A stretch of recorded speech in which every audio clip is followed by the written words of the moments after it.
नवीन लग्न झालंय का? 4 महिने पूर्ण झाले. खूप छान. काय नाव आहे? हमारे में इनका नाम नहीं लेते. अगं बाई नको सांगू, खूप लाजतेस हा. पहले तो मेरे परिवार वाले मान नहीं रहे थे, पर इन्होंने मना लिया. अभी मैं इन्हीं के ही घर जा रही हूँ पहली बार. बरं आहे बरं आहे.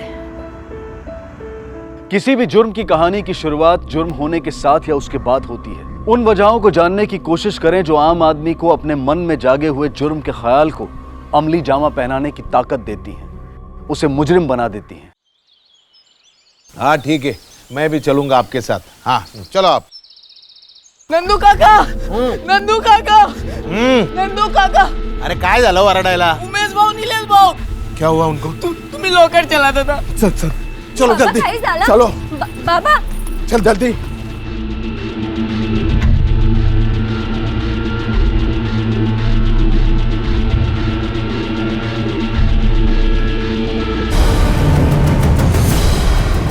निलेश, उमेश, उमेश, ए उमेश, निलेश, निलेश, ए निलेश, उमेश, ए उमेश, ए उठना रे, ए उठो, अरे उठाओ इनको, उठाओ, ए उमेश.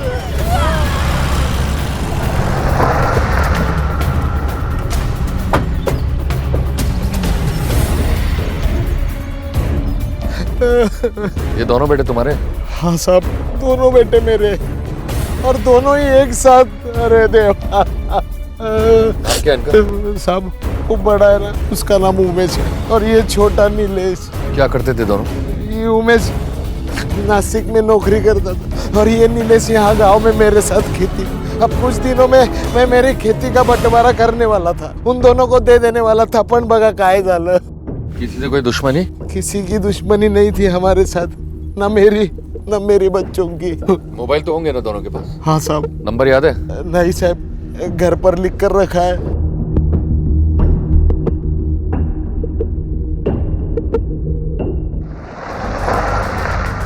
घर में नंदन और उसके इन दोनों के अलावा बड़े वाले की बहू नीता भी साथ में रहती साहब. बाप बेटों की उनके साथ बनती नहीं थी, आपस में लड़ते रहते थे. इसीलिए तो पिछले 1 साल से उमेश नासिक में पड़ा हुआ था.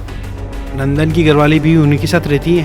सक्कू भाई, वो नंदन की भी क्या होना ना होना एक ही बात है. मामूली सा बुखार था, आज तक उठ नहीं पाई. बाप बेटों में जम नहीं रही थी. पिछले कुछ समय से मामला पंचायत तक आ गया.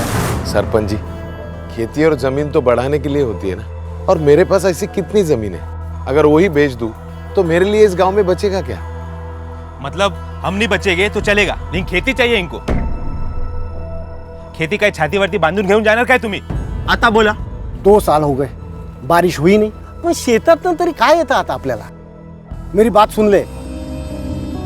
ये बेटे लोग जो बोलते हैं ना, वो करो.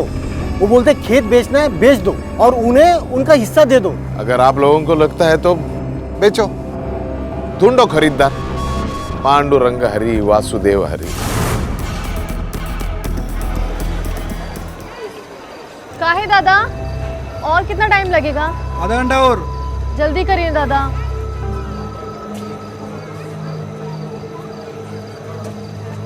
बहुत जल्दी है तुझे जाने की. हाँ अरे बस.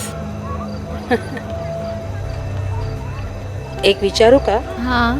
तेरे लगन को 4 महीना हुआ है और अभी तू पहली बार सासरे जा रही है, असं कसं? मेरे घर वालों की तरह भी इनके घर वाले हमारी लगन को तैयार नहीं थे. इनके घर से तो कोई भी नहीं आया हमारी लगन पे, और इसी बात पे इन्हें बहुत गुस्सा आ गया. बोले कि अब तो मैं तुम्हें जब भी उस घर में ले जाऊंगा जब तक कि सारे लोग आके तुमसे माफ़ी ना मांग लें. तो कोई आया फिर माफी मांगने? नहीं, पर मैंने भी सोचा कि घर के लोगों के रिश्तों के साथ ऐसे गांठ बांध के रहना क्यों. अगर मैं ही चली जाऊंगी तो छोटी थोड़ी हो जाऊंगी. इसीलिए मैं इन्हें बिना बताए जा रही हूँ.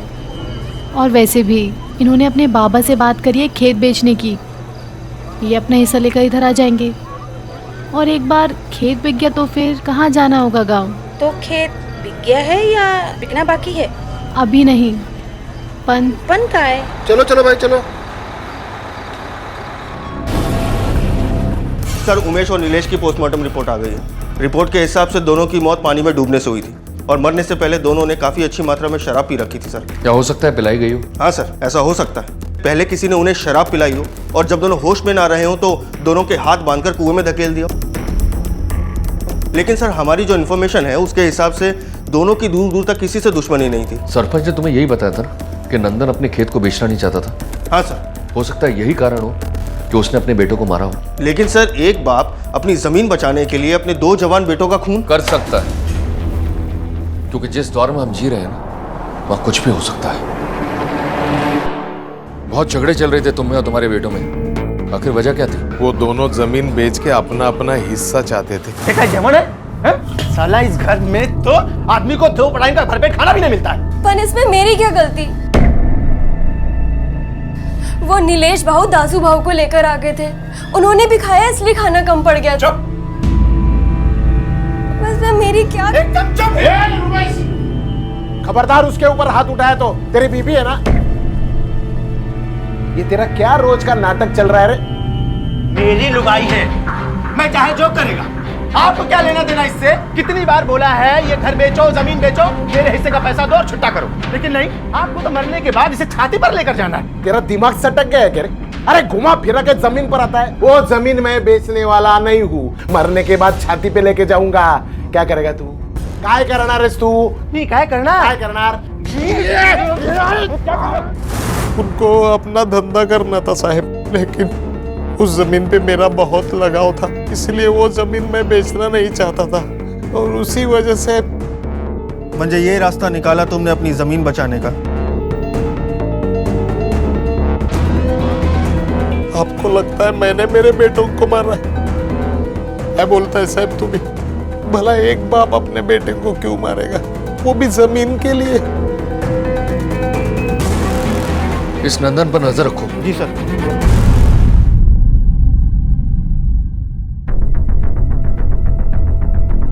ये कौन है? सक्कू भाई, नंदन की बीवी, ऐसे ही पड़ी है 7 सालों से बिस्तर पर। इसका ख्याल कौन रखता है? खुद नंदन सर।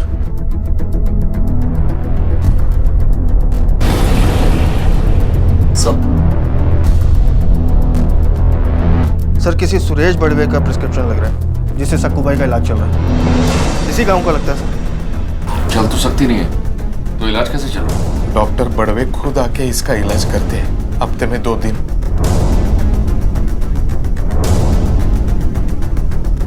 कितने बच्चे हैं आपके?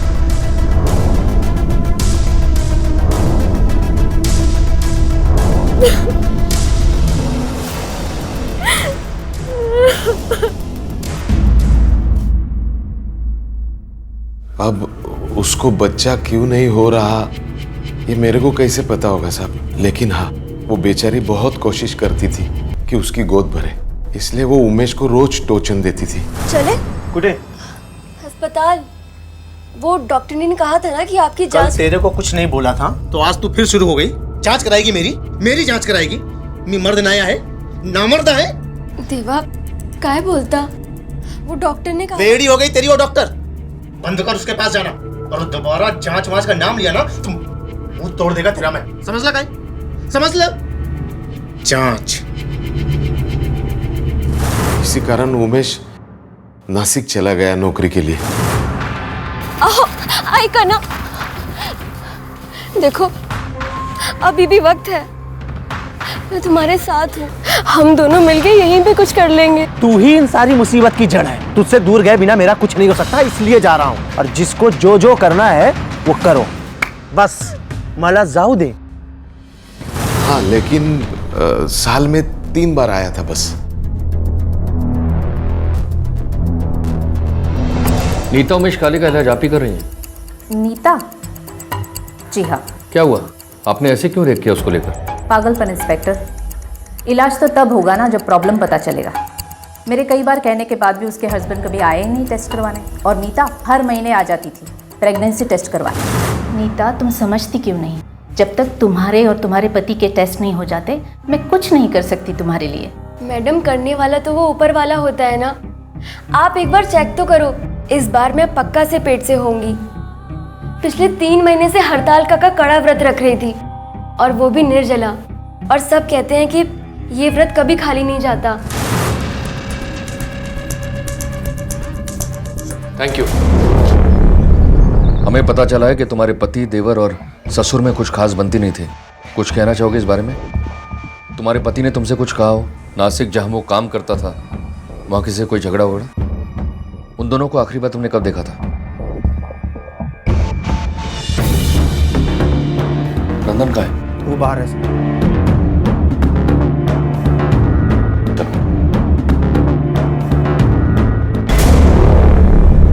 उमेश साल में सिर्फ 2 या 3 बार गांव आया था, जबकि नीता हर महीने अपना प्रेगनेंसी टेस्ट कराने जाती थी। कहीं ऐसा तो नहीं कि बच्चे के खातिर उसने किसी से रिश्ता बनाया हो और ये बात उमेश और नीलेश को पता चल गई हो और इसलिए उसने अपने आशिक के साथ मिलकर उनका खून करवा दिया। सर अगर नीता ने घर से बाहर पाँव निकाला होता तो इस बात की गांव में हवा जरूर होती। बहुत छोटा सा गांव है सर, ऐसी बातें गांव में कहाँ चुपती हैं।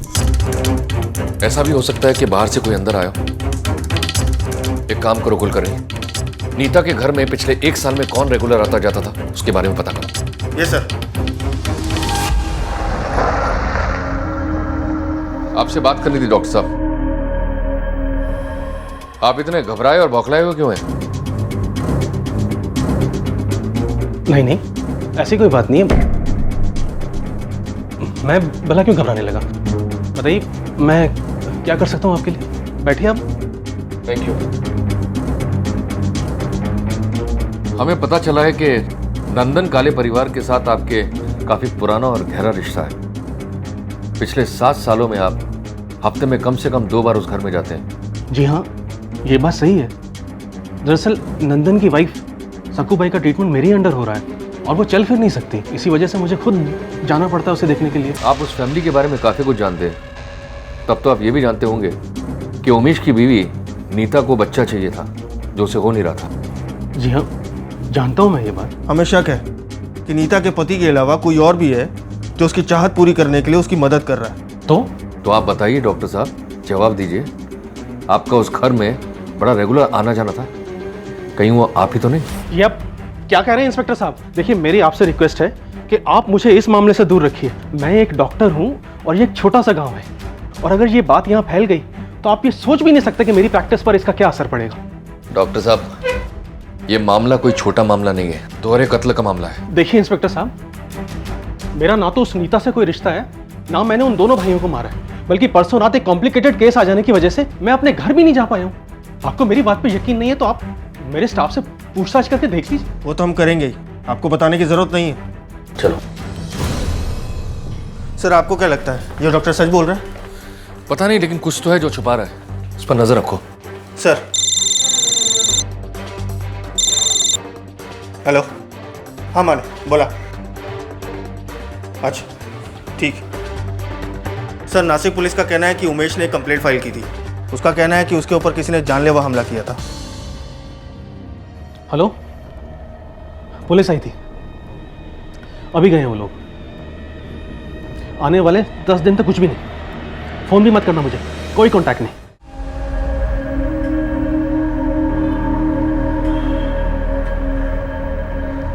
भाव, आपको इनका घर पता है? आधा घंटे बाद दूसरी बस आएगी, उसमें बैठ के चली जाना, समझ ली ना? पर भाव,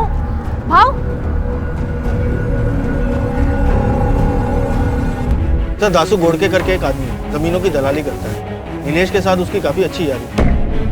जमीन को लेके उसी से बात चल रही है। काफी आना जाना था उनके घर पे। दासू गोड़के कोई ऑफिस है उसका? हाँ सर। यहाँ तो ताला लगा है। एक काम करो, वहां जाकर पता करो।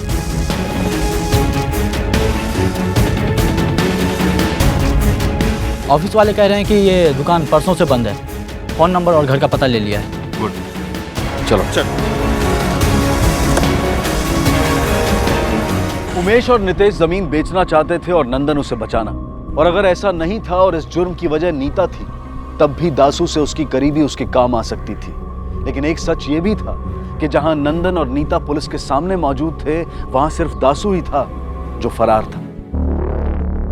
दासू, तू गांव छोड़कर क्यों भागा? भागा? मी कुठे पळालो साहेब? मैं तो अपनी ससुराल गया था। वहाँ मेरी बीवी है, उसे बच्चा होने वाला था।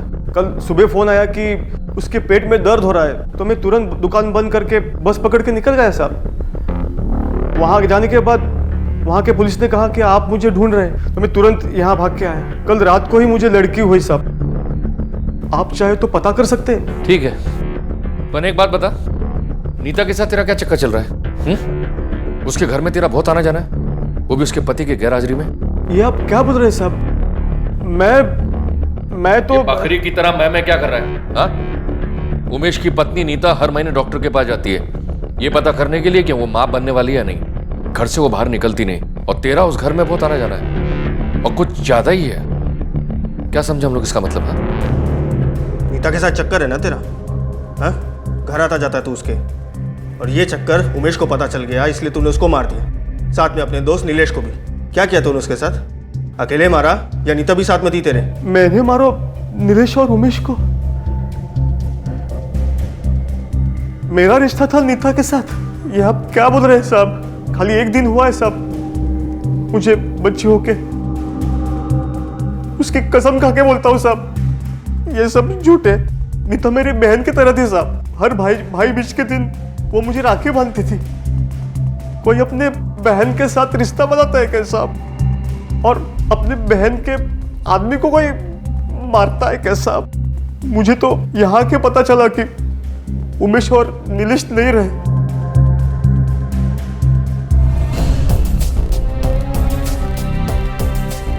सर, इगतपुरी पुलिस से कंफर्म हुआ है कि दासू जो कुछ कह रहा था सच कह रहा था। उसे लड़की हुई है सर, उसकी बीवी प्रेग्नेंट थी। कल से वो उसी के पास था सर। अच्छा, नंदन की क्या खबर है? सर, उसकी कोई खबर नहीं, लेकिन 24 घंटे के लिए मैंने उसके पीछे एक कांस्टेबल लगा दिया। सर, उसने अभी तक कोई ऐसी हरकत नहीं की जिसकी वजह से उसके ऊपर शक किया जा सके। नंदन अपनी जमीन बेचना चाहता था, और दासू से उसकी ऑलमोस्ट फाइनल डील हो चुकी थी, यानी कि कत्ल का कारण जमीन नहीं है। मुझे लगता है वो ना हो नीता जो बच्चे को लेकर पागल थी, उसका इस मामले से कोई कनेक्शन है।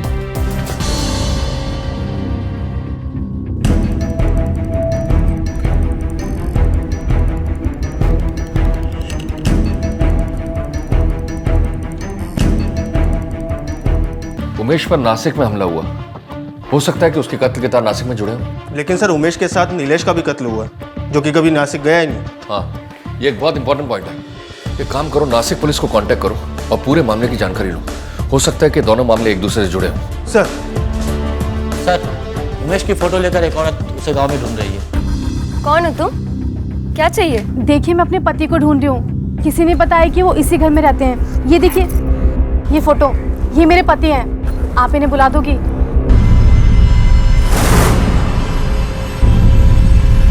क्या बोली तू? तेरा पति? जी हाँ, ये मेरे पति। चुप कर! मेरा पति है ये। अरे 7 साल हो चुके हैं हमारी शादी को, और तू बोल रही है तू पत्नी है? ये मेरे पति है। 4 महीने हो गए मेरी शादी को। प्लीज आप इन्हें बुला दीजिए। एक हफ्ते से घर नहीं लौटे, इसलिए मैं देखने को आई हूँ। तू नहीं मानने वाली थी। रुक, तुझे अभी बता। देखिए, मैं सच बोल रही हूँ। तू बीच में मत बोल। मैं बीच में बोलूंगा? वो क्या बोलना चाहती है वो सुन तो सही। बोल बेटी बोल। देखिए, मैं सच बोल रही हूँ। ये मेरे पति हैं। हमारी शादी हो चुकी है। छोटे ही बोल रही हूँ। उसको। कैसा लग रहे? यही औरत है वो सर।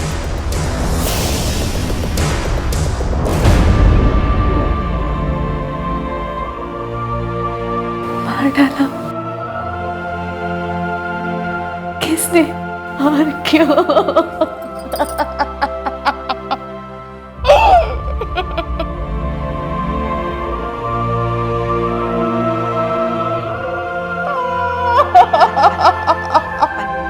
हम भी वो पता करने की कोशिश कर रहे हैं। आपकी उमेश से शादी कब हुई थी?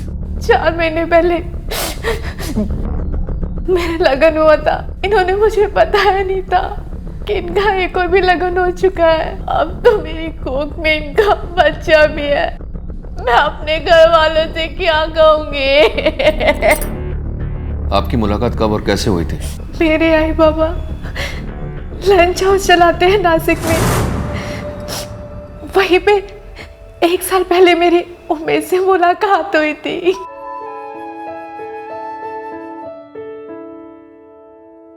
आराम से। क्या हुआ? तबीयत तो ठीक है ना तेरी? हाँ हाँ, मेरी तबीयत ठीक है। तो फिर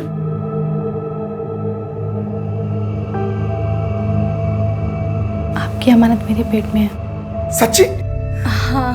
देख, तू मजाक नहीं कर रही है ना मेरे साथ? नहीं।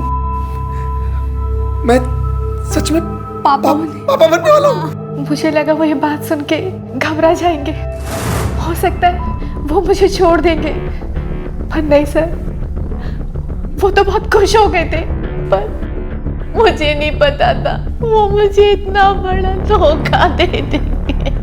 देखिए, आप अभी नासिक वापस चले जाइए, अभी इन्वेस्टिगेशन चल रही है, जैसे ही कुछ पता लगता है हम आपको बताएंगे। एक काम करो, इन्हें बस स्टॉप तक छोड़कर।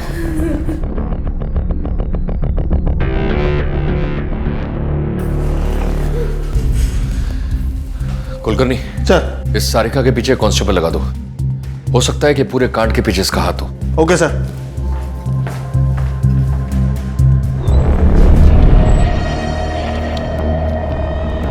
ये रहा बस स्टॉप, कुछ देर के बाद बस आएगी, आप चले जाना।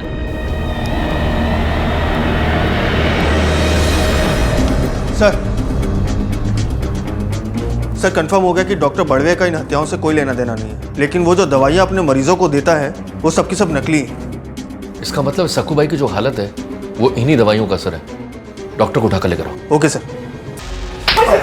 बोल सर प्लीज, सर प्लीज, नहीं बोलेगा। प्लीज सर, प्लीज एक मिनट सर, प्लीज सर। अब तू बोलेगा या फिर बुलवाऊं?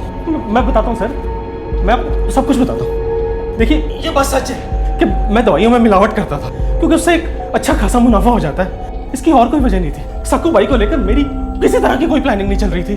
उसके दोनों लड़कों के कत्ल में मेरा कोई हाथ नहीं सर।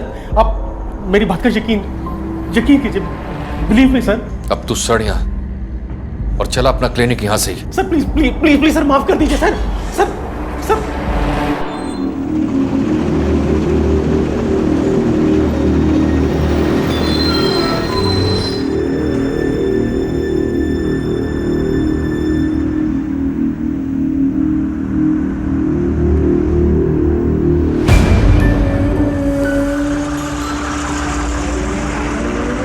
पुलिस थाने गया था तेरे बारे में पूछताछ करने के लिए। एक हवलदार ने मुझे बताया कि सच में उमेश ने तेरे साथ शादी की है और तेरी कोख में उमेश का बच्चा पल रहा है। चल बेटी चल, अपने घर चल। मेरा बच्चा उमेश नहीं रहा तो क्या हुआ, लेकिन उसका बच्चा तेरी कोख में पल रहा है ना। बेटी चल, अपने घर चल। ला चल।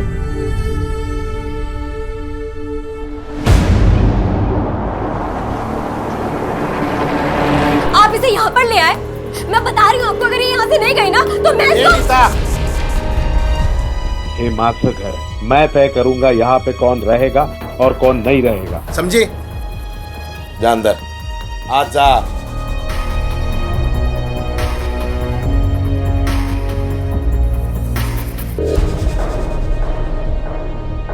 देखो, हम जानते हैं तुम्हारा जाति मामला है, इससे हमारा कोई लेना देना नहीं है। हमें खबर मिली थी कि तुम इसे यहाँ लेकर आए हो, इसके साथ कुछ गलत ना हो, बस हम ये देखने आए थे। एक बात और, डॉक्टर बड़वे को हमने नकली दवाइयों का धंधा करते हुए पकड़ा है। आपकी पत्नी की जो हालत है ना, वो उसी की नकली दवाइयों का असर है। काय सांगताय साहब? डॉक्टर बड़वे? हाँ, और ये मोबाइल,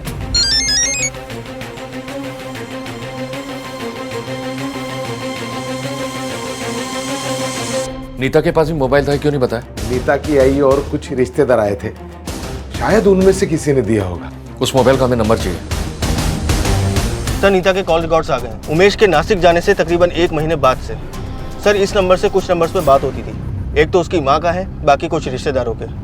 लेकिन सर, एक ऐसा नंबर है जिसपे अक्सर उसकी बात हुआ करती थी। किसका नंबर है? सर, नीलेश का। लेकिन उसका नंबर और कॉल डिटेल्स तो हमने चेक किए थे ना। जी सर, लेकिन ये उसका दूसरा नंबर है सर, जिसपे वो सिर्फ नीता से बात किया करता था, जिसके बारे में किसी को नहीं पता। कमाल है, देवर और भाभी एक घर में रहने के बावजूद फोन पर बात किया करते थे, क्यों? सर, मुझे लगता है नीलेश ही वो इंसान है जिसे हम ढूंढ रहे थे। नीता के साथ जिसका संबंध था, शायद वो नीलेश ही हो। और एक ही घर में एक ही छत के नीचे रहने के बावजूद नंदन को उनके रिश्ते के बारे में पता ना हो, ऐसा हो नहीं सकता। दोनों को उठाकर लेकर आओ। Okay sir.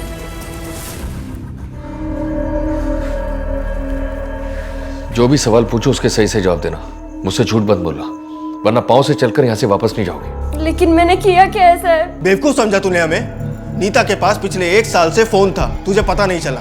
और तो और, नीता और नीलेश का रिश्ता भाभी देवर से बदल के पति पत्नी का हो गया। तुझे भी पता नहीं चला? नहीं साहब, आपकी जरूर कुछ गलतफहमी हो गई। उनके पीछे ऐसा कुछ नहीं था साहब। कॉल रिकॉर्ड्स है मेरे पास तुम्हारे और नीलेश के बीच की बातचीत का, और जब उमेश को तुम्हारे और नीलेश के संबंध के बारे में पता लगा तो तुमने उसको मार डाला। उमेश को क्यों मारूंगी साहब? प्यार करती थी मैं उससे, पति था वो मेरा, कैसे मार सकती थी मैं उसे? और नीलेश? नीलेश को भी नहीं मारा मैंने, वो तो मुझे बच्चा। तो तुम मानती हो तुम्हारे और नीलेश के बीच में नाजायज रिश्ता था? हाँ, रिश्ता था दोनों के बीच में, ये मुझे पता था। लेकिन क्या? ये रिश्ता मेरी मर्जी का नहीं, मेरी मजबूरी का था। मुझे बच्चा चाहिए था और मेरा पति, वो ना तो मुझे बच्चा दे पा रहा था और न ही इलाज के लिए तैयार हो रहा था। मर्द नया है, नामर्द है। देवा काय बोलता? वो डॉक्टर ने कहा। बेड़ी हो गई तेरी वो डॉक्टर। बंद कर उसके पास जाना, और दोबारा जांच वांच का नाम लिया ना तुम मुंह तोड़ देगा तेरा मैं। उल्टा मुझे छोड़कर नासिक चला गया। क्या करती मैं? अपनी पूरी जिंदगी कैसे काटती मैं? इसलिए मजबूरी में आकर मुझे नीलेश के साथ ये सब। चुप रहना पड़ा साहब।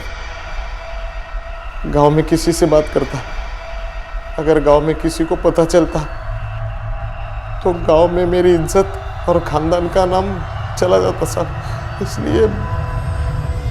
लेकिन मैंने किसी का खून नहीं किया साहब, मेरा विश्वास कीजिए।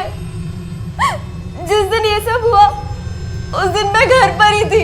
आप चाहे तो बाबा से पूछ लो, मैंने नहीं किया किसी का खून। नीता बोलेगी साहब आपको, उस दिन मैं घर पर ही था, कहाँ बाहर नहीं गया साहब। तुम्ही मला सांगा साहेब, मी माझ्या पोरांना का मारीन? खरंच मी नाही मारलं साहेब. साहेब सुनो ना साहेब. साहेब अब क्या करें सर? इन दोनों की बताई बातें आपस में मैच करती हैं, कोई अंतर नहीं। कहानी मैच होने का मतलब ये नहीं कुलकर्णी कि कहानी सच्ची हो। नंदन, सारिका, नीता में से कोई तो है जो झूठ बोल रहा है।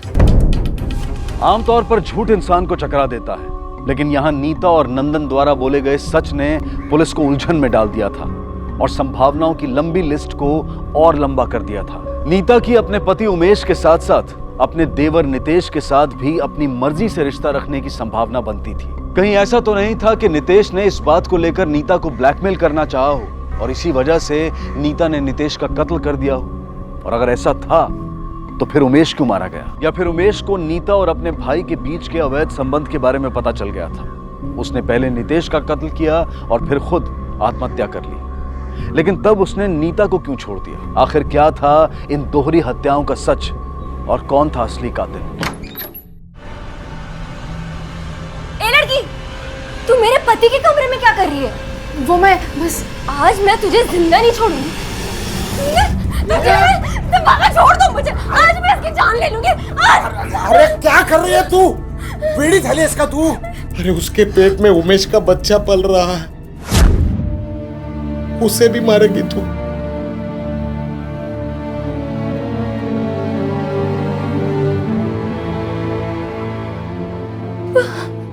खोटा बोलते बाबा। नहीं,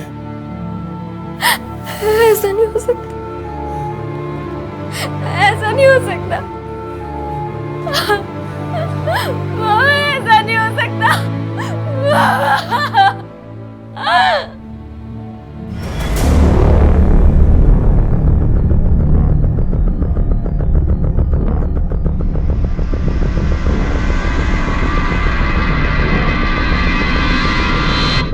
मैडम, ये नीता आपसे क्या कह रही थी? वो कह रही थी उसके पति ने किसी दूसरी औरत के साथ शादी कर ली है और वो औरत प्रेग्नेंट है, तो फिर वो इतने सालों से प्रेग्नेंट क्यों नहीं हुई? मैंने इससे कहा, इससे मतलब एक ही निकलता है कि कमी उसके पति में नहीं बल्कि उसमें है। इनफैक्ट मैंने उससे कहा भी था कि एटलीस्ट वो टेस्ट करवा ले, लेकिन वो तो जिद पर अड़ी थी कि जो भी टेस्ट करवाई अपने पति के साथ ही करवाई।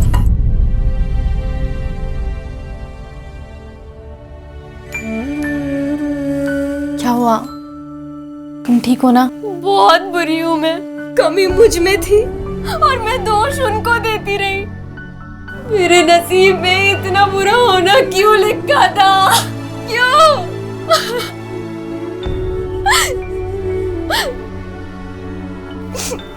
इनका बच्चा।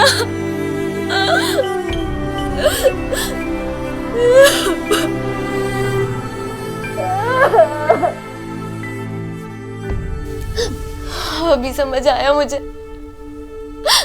वो मुझे क्यों छोड़ना चाहते थे।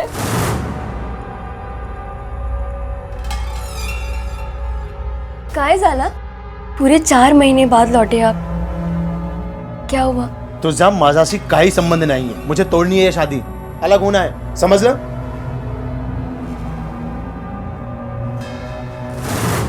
इसका मतलब उन्होंने मुझे धोखा नहीं दिया, वो तुम्हें छोड़ के पूरी तरह से मेरे पास आना चाहते थे.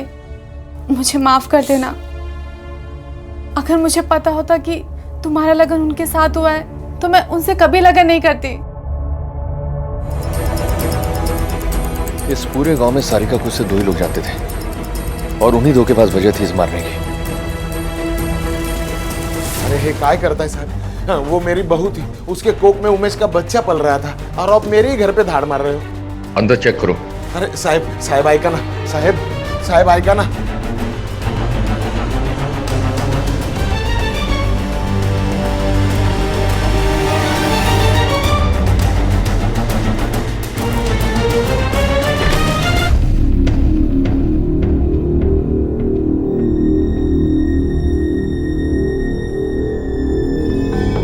कुछ कहना है आपको?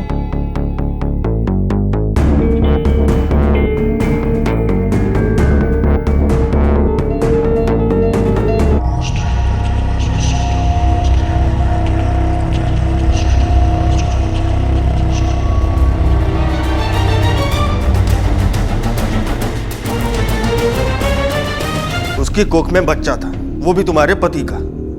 ये बात तुमसे बर्दाश्त नहीं हुई, इसलिए तुमने उसे मार दिया. नहीं साहब, नहीं, झूठ नहीं बोलूंगी साहब. शुरू में बहुत जलन हुई मुझे, मेरा मन भी किया कि मैं उसे मार दूं, लेकिन जब मुझे पता चला कि कमी मुझ में ही थी तो सारी नाराजगी दूर हो गई उससे. बस एक पाप किया था मैंने साहब.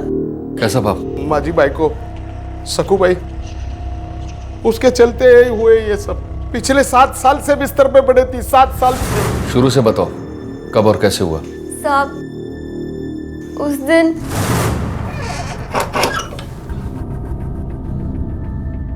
बाबा. अरे नहीं, रहने दो. मैं तो तेरे हालचाल पूछने के लिए आया था. तू डॉक्टर के पास गई थी ना, क्या बोली वो? बाबा, वो इस बार भी कुछ नहीं हुआ.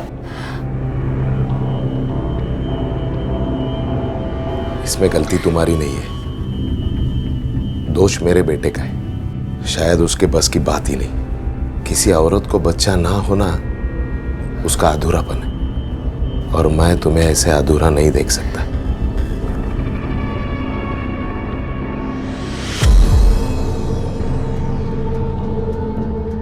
अब मैं तुम्हें दिखाता हूं.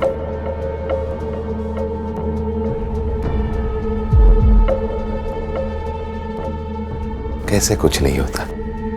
अब देखना, बहुत जल्द तेरी गोदी में बच्चा होगा, वो भी लड़का. पापा, देखना तुम. बहुत शर्म आती थी साहब, लेकिन भूख होती है ना साहब, बहुत बुरी होती है साहब. भले ही वो भूख पेट की रहो, शरीर की रहो, जब लगती है ना सामने कुछ नहीं दिखता, कुछ नहीं. नासिक में जो उमेश पर अटैक हुआ था वो तो नहीं करवाया था ना? वो उमेश नीता को बोला कि मेरे को तेरे साथ नहीं रहने का, मैं तेरे को तेरी माँ के पास छोड़ेगा, नासिक चला जाएगा. मैं नहीं चाहता था साहब नीता मेरे से दूर जाए, इसलिए मैं नासिक गया. और बुढ़ा बोलता है कि मैं मरेगा तो मैं जमीन को छाती पे लेके जाएगा. मर ले जा छाती पे.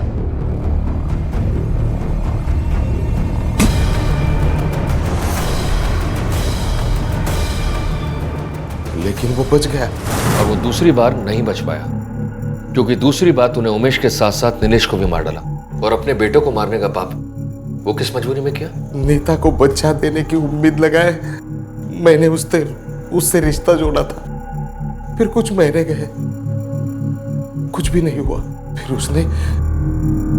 उसने नीलेश के पास देखना शुरू कर दिया। नीता का और मेरा जो रिश्ता था ना, वही रिश्ता उसका और नीलेश का हो गया। ये चीज मैं बर्दाश्त नहीं कर सका। फिर मैं नीलेश का कुछ इलाज कर सकता हूँ क्या, ये सोचने लगा। लेकिन उतने में उमेश ने जमीन बेचने की जिद पकड़ ली सर। मेरे दोनों बेटे ने मेरा सुख छीन लिया, इसलिए मैंने उनकी जिंदगी छीन ली सर। नीलेश, उमेश, आराम से होने दो। एकदम आपका हिस्सा आपको दिया, आपका हिस्सा आपको दिया। पर मेरे को जमीन बेचने मांग रहा बस। अरे वो जमीन की बात छोड़, ये हिस्सा मेरा है, वो मैं पीऊंगा। अरे नीलेश, अरे दूध पीतो क्या तू? दारू पीतो ना दारू? समझो, खत्म कर। बग तुम में आता। बैठ चल। दादा थोड़ा आराम करे, आराम करे, आराम आराम आराम आराम।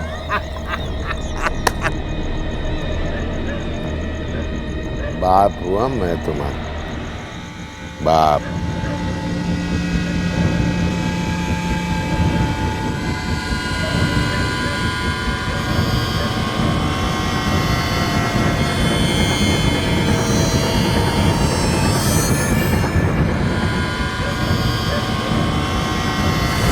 सारिका को क्यों मारा था? उसको मालूम था मेरा और नीता का रिश्ता। उसने हम दोनों को एक साथ देख लिया था, इसलिए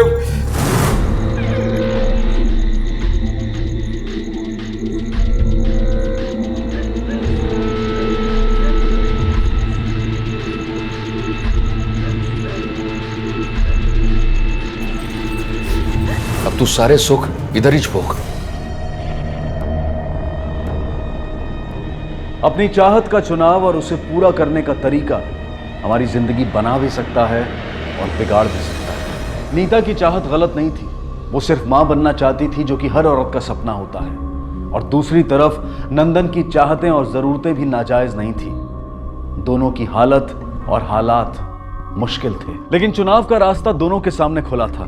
तय उन्हें ही करना था कि हालात से लड़कर सही रास्ते पर चलकर अपनी चाहतों को पूरा करें, या फिर हालात के सामने हथियार डालकर गलत से समझौता कर लें। पर अफसोस के दोनों ने दूसरा रास्ता चुना। नंदन ने नीता का फायदा उठाना चाहा और नीता ने भी अपनी चाहत को अपनी मजबूरी बनाकर उसे अपना इस्तेमाल करने की खामोश इजाजत दे दी।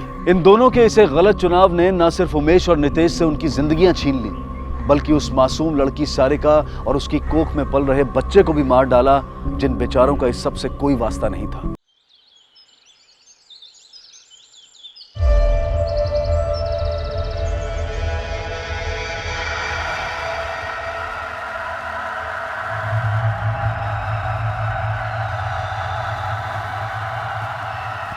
सरिता, सरिता, भैया हमारी बिटिया कहाँ गई? हमें क्या पता तुम्हारी बिटिया कहाँ? सरिता, ये हमारी बिटिया कहाँ है? यहीं तो थी ना? अरे वो तो कहीं भी मुंह उठाकर चली जाती है। अरे ऐसे कैसे चली जाती है? वो तो ठीक से चल भी नहीं पाती। हमें नहीं पता। अरे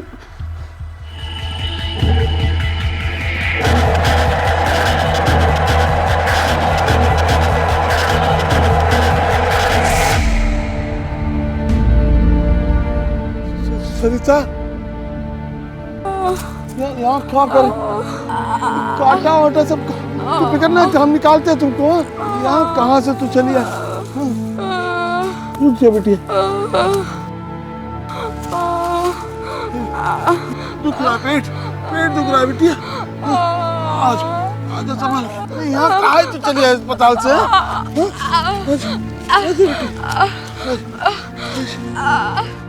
डॉक्टर साहब, डॉक्टर साहब, डॉक्टर साहब, डॉक्टर साहब, ठीक कुछ नहीं बेटी, ठीक हो जाएगा। डॉक्टर साहब, डॉक्टर साहब। ओहो, क्यों चिल्ला रहे हो? आवाज बंद करो।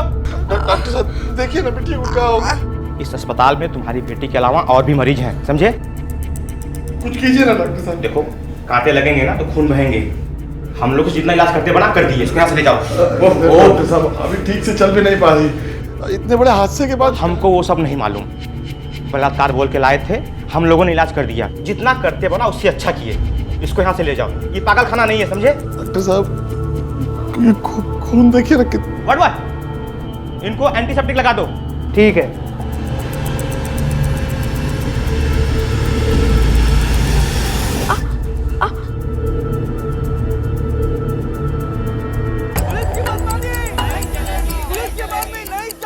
बाहर शोर कैसा है, जरा देखो। बाहर गांव के लोग इकट्ठा हुए हैं सरिता केस को लेकर और धरना प्रदर्शन भी कर रहे हैं। आओ देखते हैं। पुलिस की मनमानी नहीं चलेगी, ये केस बंद करो, पुलिस की मनमानी नहीं क्यों शोर मचा रहे हो? साहब, हम वो सरिता के केस के बारे में बात करने आए हैं। हाँ तो उसकी तहकीकात चल रही है। ये तो मालूम है साहब, यही कह रहे हैं हम, काहे कर रहे हैं ये सब? क्या मतलब? काहे उस पगली के लिए पूरे गांव को परेशान कर रही है पुलिस अबे। और साहब हमारी फैक्ट्री से भी 2 मजदूरों को ले गए, हमको डबल काम करना पड़ रहा है, ऊपर से नुकसान भी बहुत हो रहा है। 2 दिन पहले हमको घर से उठा लाए वो। हाँ साहब, हम लोग बहुत परेशान हो गए। देखिए इस केस का जो मर्जी करना है कीजिए, बंद करिए बस। हाँ आप लोगों को पता भी है ये नाबालिग बच्ची के साथ बलात्कार का केस है। अरे साहब, पगली लड़की का केस है, ना वो कुछ बोल पाती है ना बता पाती है। बलात्कार हुआ भी है कि नहीं हुआ है कैसे बताएगी वो? और आप लोगों ने पूरे गांव वालों को परेशान कर रखा है। या तो तुम लोगों का दिमाग खराब हो गया है या फिर तुम लोग अपनी इंसानियत भूल चुके हो। उस लड़की के टेस्ट हुए हैं जिसमें साफ साफ लिखा है उस नाबालिग बच्ची के साथ बड़ी बेरहमी के साथ बलात्कार हुआ है, और आप लोग उसका साथ देने के बजाय उल्टा उसी को कोस रहे हैं। जाइए यहाँ से आप लोग। चलिए चलिए जाइए आप।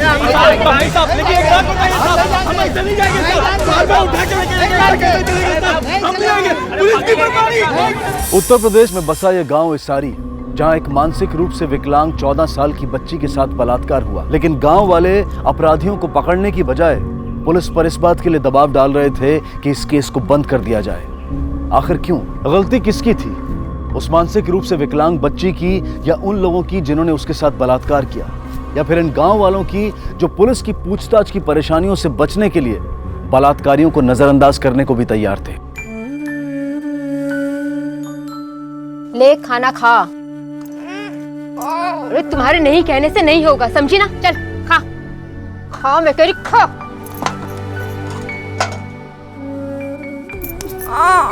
जो लोग उठा के ले गए थे खाली बलात्कार करके छोड़ दिया हमारे पास मरने को। अरे मार के नहीं दिया तेरे को? मारते।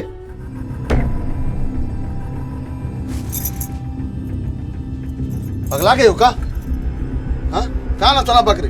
हाँ हम पगला गए हैं। अरे इस लड़की ने शराब कर दिया हमारी जिंदगी को। अनाज वाले ने अनाज देने से मना कर दिया। सारे गांव वालों से दुश्मनी हो गई हमारी। मरती भी नहीं है ये।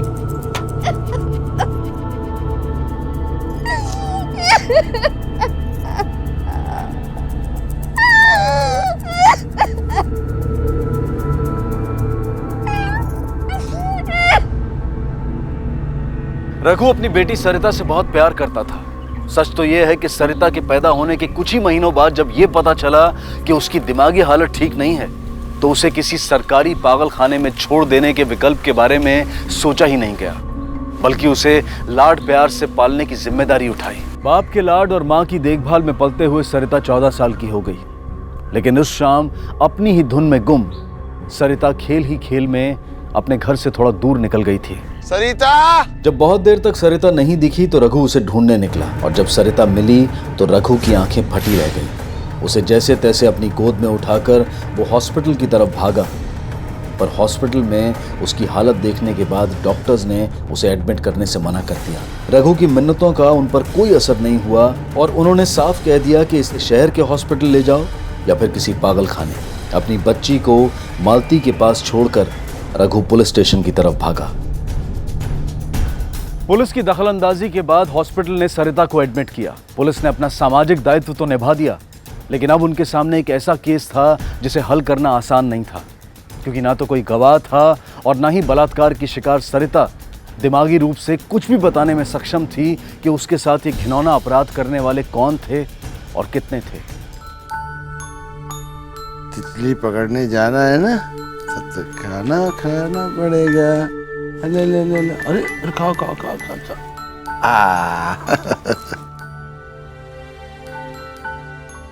बलात्कार का होता है?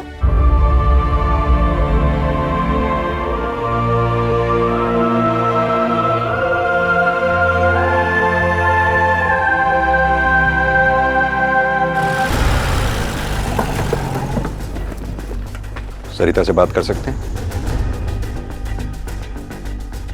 वो आपको क्या बताइए साहब, उस मासूम को तो ये भी नहीं मालूम कि उसके साथ क्या कुकर्म हुआ है।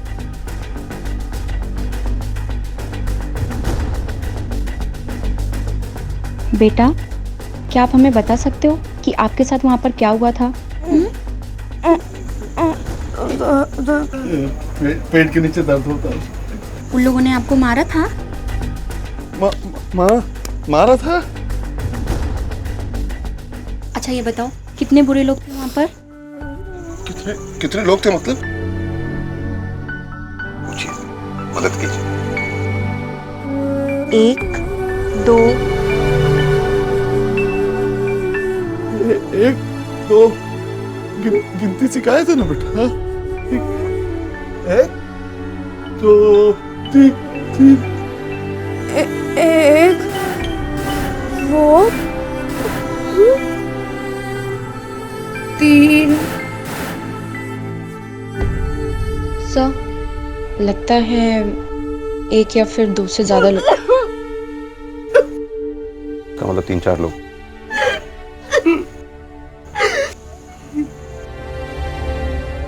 चलो।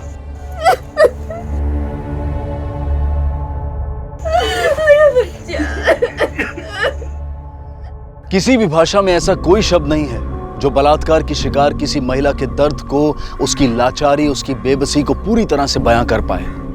और यहाँ तो एक ऐसी लड़की के साथ बलात्कार हुआ था जो अपनी मानसिक अवस्था की वजह से वैसे ही अपनी भावनाओं को दर्शाने में असमर्थ थी। पुलिस को शक था कि सरिता के साथ हुए इस दुष्कर्म में 1 से ज्यादा लोग शामिल हो सकते हैं, लेकिन वो कौन हैं और कितने हैं, इस बात की पुष्टि करने का अभी उनके पास कोई रास्ता नहीं था। साथ ही इस बलात्कार की असली वजह का भी अभी तक पता नहीं चल पाया था। क्या मुजरिमों ने ये जुर्म सिर्फ अपनी हवस मिटाने के लिए किया था या फिर इसके पीछे कोई और वजह थी, मसलन पुरानी दुश्मनी या रंजिश, या फिर अतीत में इस लड़की या इसके परिवार से हुई कोई ऐसी गलती जिसका बदला इस तरह से लिया गया था।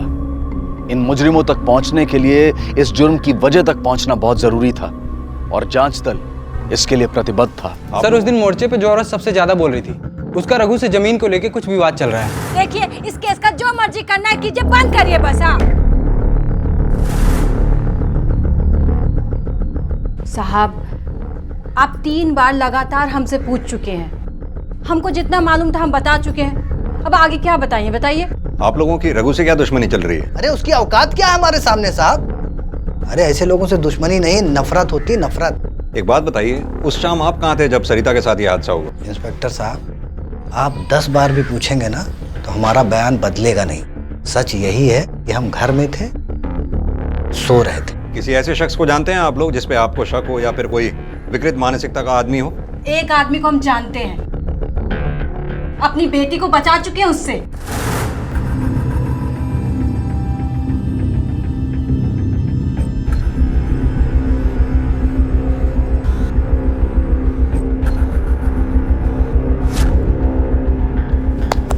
अरे ये तो यही गिर गया, तुमको नहीं आता सर को हम बताते हैं।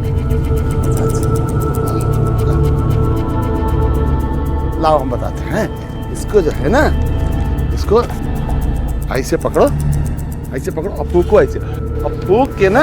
हाँ छोड़ मेरी बेटी को। क्या कर रहा था? अरे ये क्या कर रहा था तू? अरे उड़ाना सिखा रहे थे। सब देखा मैंने, शर्म कर ले, तेरी बेटी की उम्र की है। क्या कहा ना चुका पकड़ी? और तेरे को कितनी बार मना किया इस पागल के साथ मत खेला कर, पूरा का पूरा खानदानी पागल है। चल चल, घर में बैठने से मन ही नहीं लगता तुम्हारा ना। चलो। आपको पता है आप क्या इल्जाम लगा रही हैं? हम एकदम होश हवास में हैं और एकदम सच बोल रहे हैं। हमें तो ये भी लगता है कि उस पगली के साथ कुछ दुष्कर्म नहीं हुआ है, और अगर कुछ हुआ है ना इंस्पेक्टर साहब, तो उसका बाप जिम्मेदार है उसके लिए। आओ योगेश। सर, आपको क्या लगता है इस औरत के कहने में कुछ सच्चाई हो सकती है?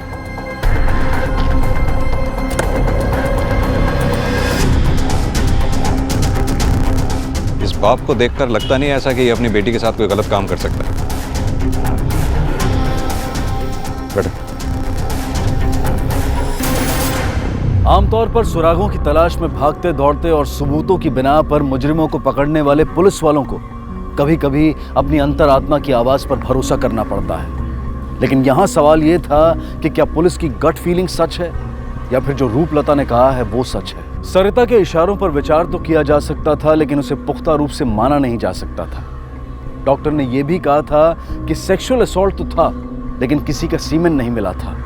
इससे पुलिस ये सोचने पर मजबूर हो गई थी कि क्या बलात्कार में प्रोटेक्शन यानी कॉन्डोम का इस्तेमाल किया गया था। सर, मालूम चला है कि उस पूरे गांव में एक ही दुकान है जिस पर हर तरह का सामान मिलता है, और इस दुकान के मालिक का नाम महाजन है। सर, क्यों ना इस महाजन से पूछताछ की जाए कि वारदात वाले दिन से लेकर एक हफ्ते पहले तक किन किन लोगों ने कॉन्डम खरीदा हो। छोटी मोटी खरीदारी का बिल थोड़ी बनाएंगे। गिने चुने गिनती के लोग आते हैं तुम्हारी दुकान पे, और तुम कह रहे हो तुम्हें याद नहीं है। याद तो है साहब, लेकिन थोड़ा सोचना पड़ेगा ना। किसी का भी नाम दे दूं जिसने पहले या बाद में खरीदा हो, वो तो बेचारा फंस जाएगा। उनको जो बोला है वो करो, ज़्यादा बकवास मत करो, समझे? ठीक है साहब, जैसा आप बोलिए। लेकिन ये पगली लड़की ने पूरे गांव को परेशान करके रखा है। पता नहीं काम मुंह काला करके आई है, सबके सब परेशानी हमें उठानी पड़ रही है।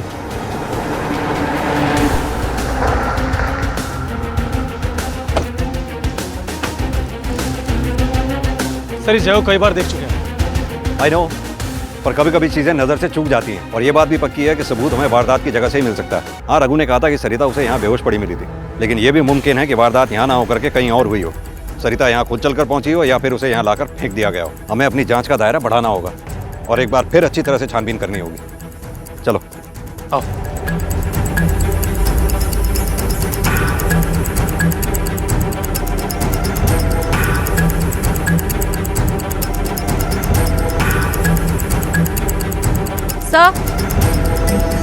सर, सर ड्रिंक की बोतल। एविडेंस बैग में डालो।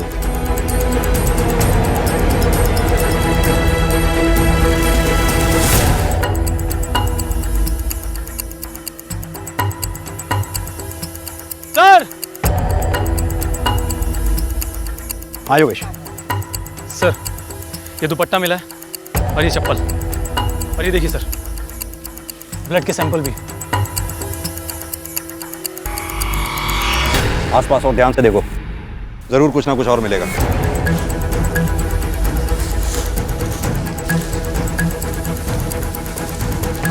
एक मिनट सीमा, ये उठाओ।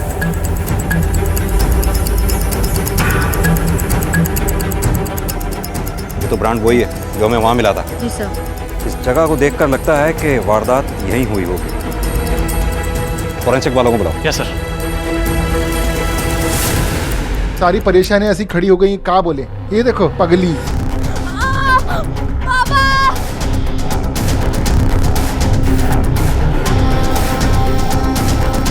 देखो देखो देखो इसकी। रुक जा। अरे पकड़ के रखना इसको, पागल कहेगी, मार देगी किसी दिन।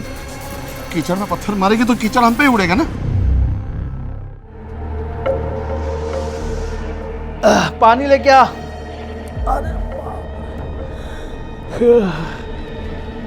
सोच रहे हैं कि कल शहर जाके बड़ा पुलिस स्टेशन में कंप्लेंट कर देंगे।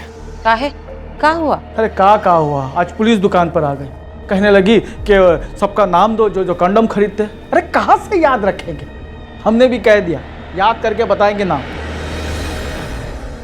साहब यही बचा है, अब ये भी पूछ लो कि हफ्ते में कितनी बार इस्तेमाल करते हैं कंडोम। जितना पूछा जाए उतना ही जवाब दो। तुमने कंडोम खरीदा था या नहीं? जी। कहाँ इस्तेमाल किया? एक ही पत्नी है साहब, बाहर मुंह मारने की आदत नहीं है। और तू? साहब हमने कुछ भी नहीं किया साहब, और हमने तो कछु खरीदा भी नहीं था। महाजन झूठ बोल रहा है। साहब गलत फहमी भी तो हो सकती है। योगेश, जरा इसकी गलत फहमी दूर कर दो। चल साहब, तेरी गलत फहमी दूर कर। साहब हमने कुछ नहीं किया। मैं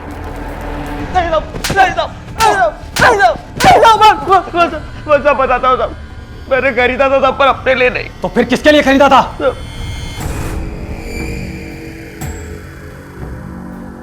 गरीबो। हाँ?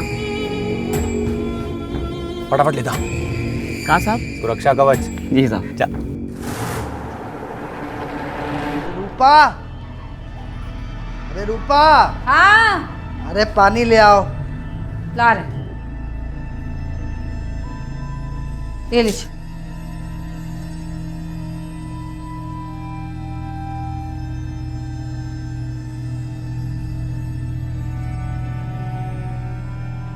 पुलिस वाले अब काहे बुलाए थे आपको? अरे पगला गए साले, दिमाग घूम गया उनका।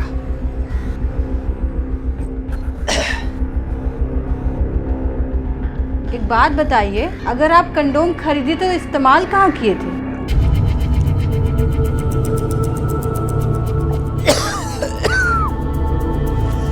यार दिमाग मत चाटो, वहां पुलिस वाले ये पूछ रहे हैं और घर में तुम ये पूछ रहे हो।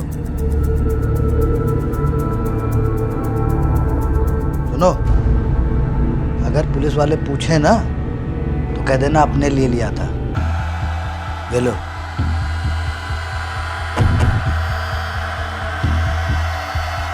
अपने लिए?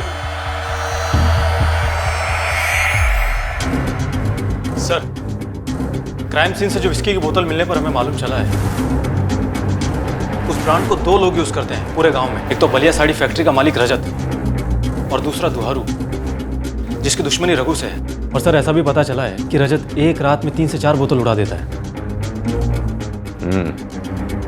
एक काम करो, इस दुआरू को बुलवाओ, तब तक हम चल के इस रजत की जन्म कुंडली निकलवाते हैं। आओ।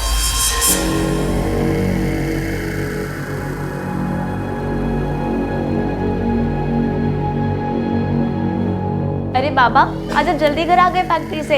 हाँ बेटा, वो थोड़ी तबीयत ठीक नहीं थी ना मेरी, इसलिए। आज तुम स्कूल गई थी? हाँ गई थी ना बाबा। अच्छा, तो इधर आ मेरे पास बैठो। क्या हुआ स्कूल में? आज तो मिस बहुत गुस्से में थी, सबको छड़ी पड़ी। तुमको भी पड़ी? हमको काहे पड़ेगी, हम तो सब पढ़ के गए थे। शाबाश मेरी बच्ची। मनीषा, ये क्या बेवकूफी है? दुपट्टा कहाँ है तुम्हारा? अभी तो उतारे थे अम्मा। क्या उतारी हैं? लो, खड़ी हो, खड़ी हो। अरे जाने तो, घर में ही तो है। हाँ, आप तो यही चाहेंगे ना दुपट्टा ना पहने। क्या बोली तुम? वही जो आपने सुना है। मनीषा, जाओ जाओ अंदर कमरे में। और तुम मनीषा को इतना ज्यादा अपने पास मत बिठाया करो जो तुम दारू पी रहे हो। एक थप्पड़ हाथ लगा के दिखाओ जरा मुझे।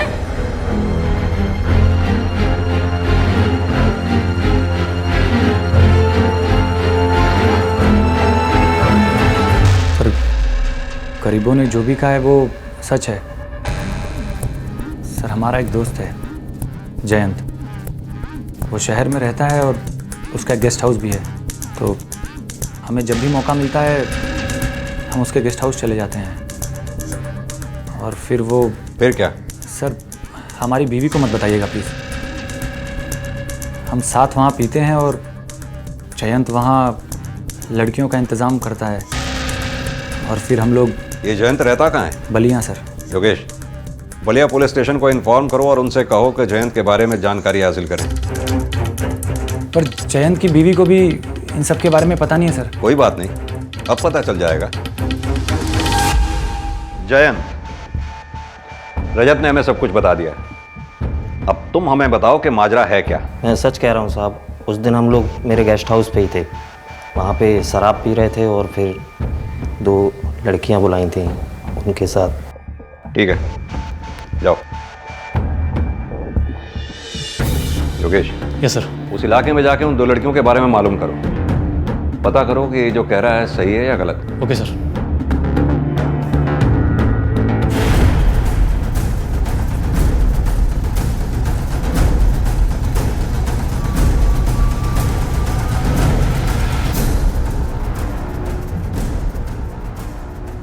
चल निकल निकल।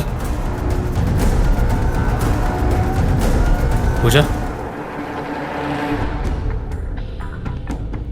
सर, मैंने पता किया है, उन दोनों प्रोस्टिट्यूट के बयान के हिसाब से ये दोनों जयंत के गेस्ट हाउस में थे। जयंत और रजत के बयान में कोई फर्क नहीं था। ये आखिरी 2 जो शक के घेरे में थे, इनके पास मौका वारदात पर ना होने की भी वजह थी। यहाँ दुहारू से भी पूछताछ की गई और उसने भी माना कि वो भी उसी ब्रांड की शराब पीता था, मगर उसके पास खरीदी हुई बॉटल्स तक मौजूद थी। उसकी पत्नी ने भी लेडी कांस्टेबल के सामने ये बयान दिया कि उसकी और दुहारू की सेक्स लाइफ अब भी एक्टिव थी। रूपलता झूठ बोल रही थी, पर यह झूठ वो अपने पति को बचाने के लिए बोल रही थी, कुछ छिपाने के लिए, या फिर अपने आप को शर्म से बचाने के लिए बोल रही थी। ये जानना आसान नहीं था। एक नाबालिग लड़की का बलात्कार हुआ था, लेकिन पुलिस की लाख कोशिशों के बावजूद भी ना तो कोई गवाह मिला था और ना ही कोई गुनहगार। और तभी एक ऐसा हादसा हुआ जिससे पूरा गांव कांप उठा।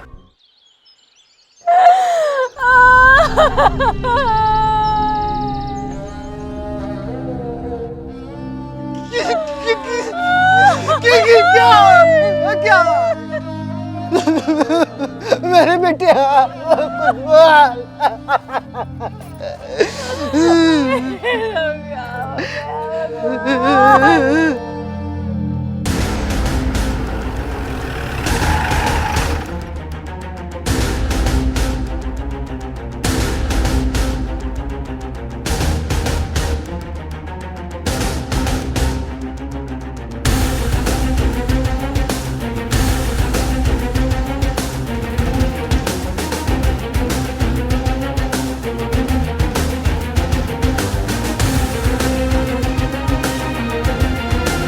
तुम लोग आसपास देखो, कुछ मिलता है क्या?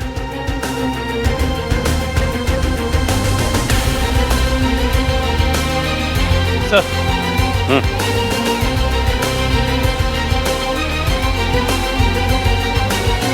यही सबूत हमें सरिता के क्राइम स्पॉट से भी मिले थे। कहीं ऐसा तो नहीं मनीषा का कातिल और सरिता का रेपिस्ट एक ही हो? या फिर यह भी हो सकता है कि कोई सबूत यहां रख के किसी को फंसाना चाह रहा हो?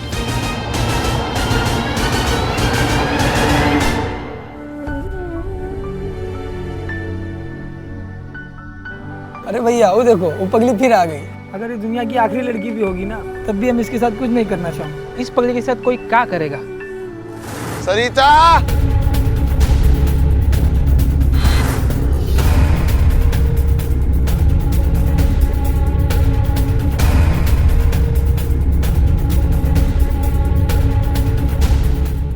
एक, वो, तीन। इसका मतलब 3-4 लोग।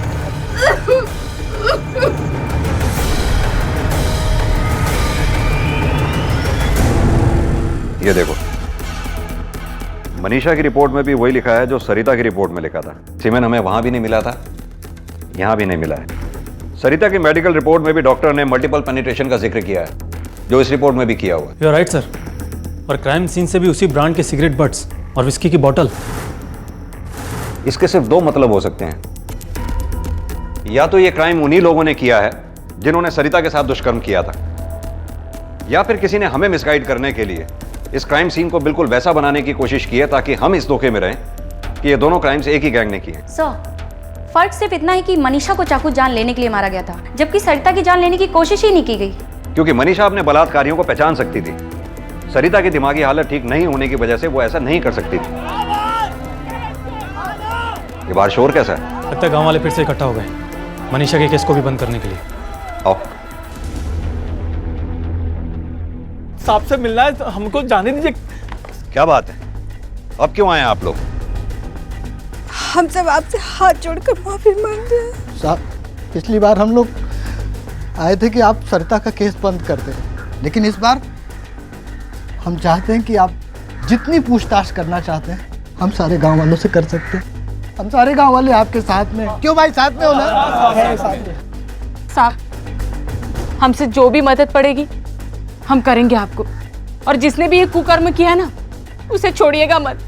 हाँ साहब, दुहारू भैया की बिटिया हमारी बिटिया जैसी थी। दुहारू की बिटिया आपकी बिटिया जैसी है। और रघु की बेटी क्या सिर्फ इसलिए क्योंकि वो दिमागी तौर पर कमजोर है, इसीलिए आप लोगों ने मोर्चा निकाला था उसका केस बंद करने के लिए? हमसे गलती हो गई साहब, हम हाथ छोड़ के माफी मांगते हैं आपसे। माफी ही मांगनी है तो रघु से मांगो, उसकी बेटी सरिता से मांगो, क्योंकि अगर उस वक्त आप लोगों ने मोर्चा नहीं निकाला होता तो आज मनीषा के साथ ही हादसा हुआ ही ना होता। हवलदार, भेजो इन सबको। साहब बात तो सुनिए साहब। साहब सुनिए ना साहब।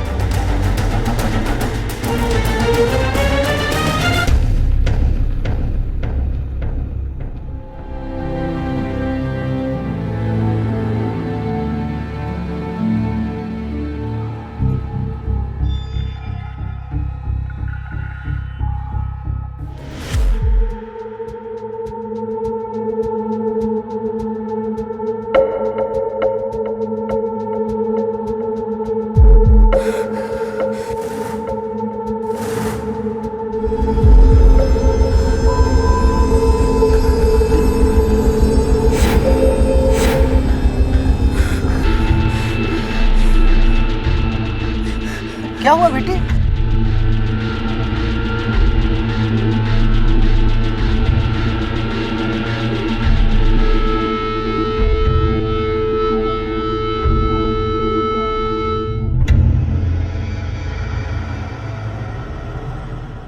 ये सिगरेट का ब्रांड कौन लेता है?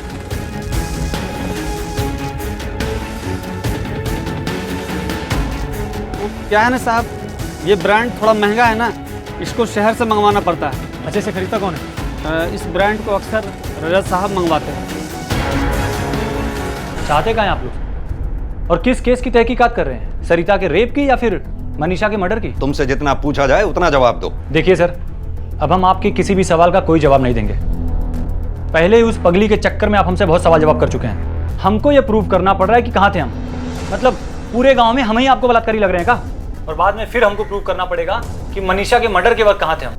एक बात बताइए हमको, ये लड़कियों को अकेला घर से बाहर काहे निकलने देते हैं? कि इनके साथ कुछ हो जाए, बिना दुपट्टा के इतना मटक मटक के चलेंगी तो यही होगा ना? रजत जी, अगर आपकी अम्मा बिना दुपट्टा के घूमेगी तो आपका मन डोल जाएगा।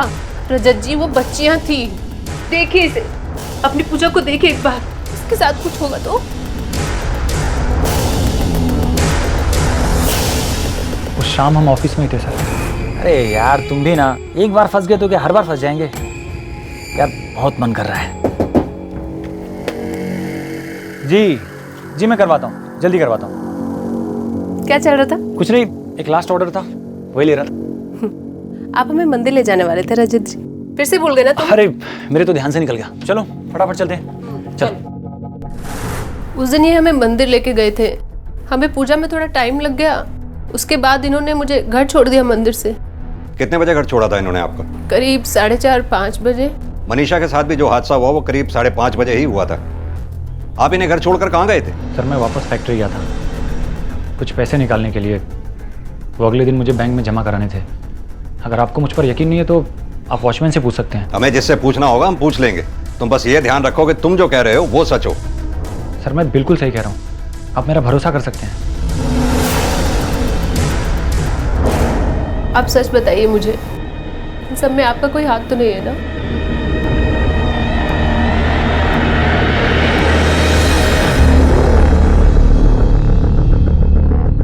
नमस्ते सर। नमस्ते रघु, कैसे हो?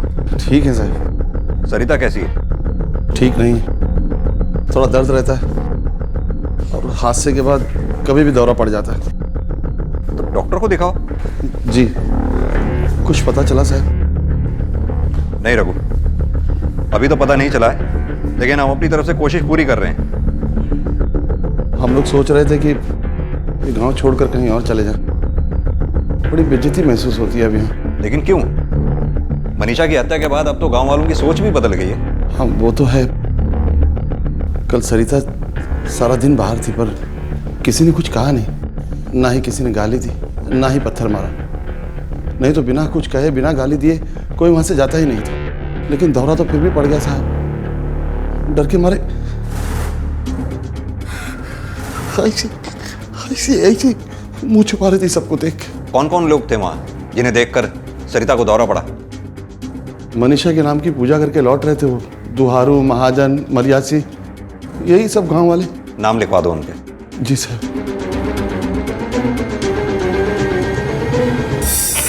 रघु, ये मनीषा का जब बलात्कार और खून हुआ उस वक्त तुम कहाँ थे? मालती की तबीयत ठीक नहीं थी और हम बिटिया के साथ बाहर गए थे। ठीक है, तुम नाम लिखवा दो और जाओ। जी सर।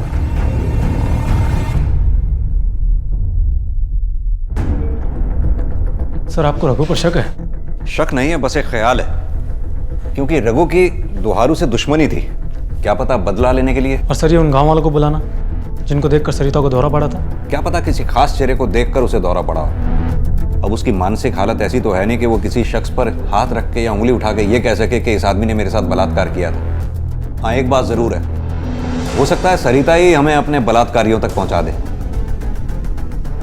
रघु की जानकारी के बाद पुलिस ने उन सभी गवाहों को पुलिस स्टेशन बुलवाया जो रघु के घर के सामने से गुजरते थे, क्योंकि उनमें से ही किसी को देखकर सरिता बहुत डर गई थी।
कसम से अम्मा कसम कुछ नहीं क्या बताते हैं सब बताते हैं साहब लेकिन हम अकेले नहीं थे साहब और हमारा कोनो इरादा भी नहीं था। हम तो शाम को अपने घर की तरफ जा रहे थे। सुनिए, ये गरीबों कहाँ पर है? वो वहाँ पर है। रुक जा गरीबों, रुक जा।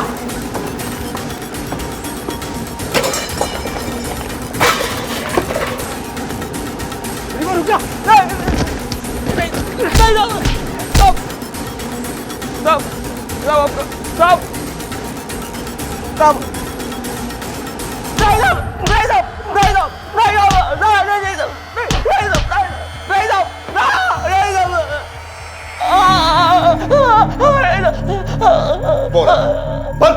बताता हूँ साहब, मरियादी सही कह रहा था साहब।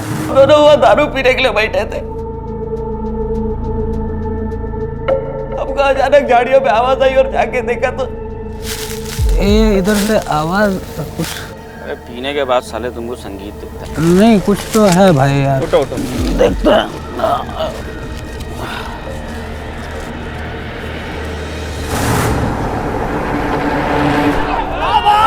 साहब मेरी बात सुनिए साहब। साहब मैंने नहीं किया साहब, मैंने कुछ नहीं किया साहब। मेरी बात सुनिए साहब। साहब मेरी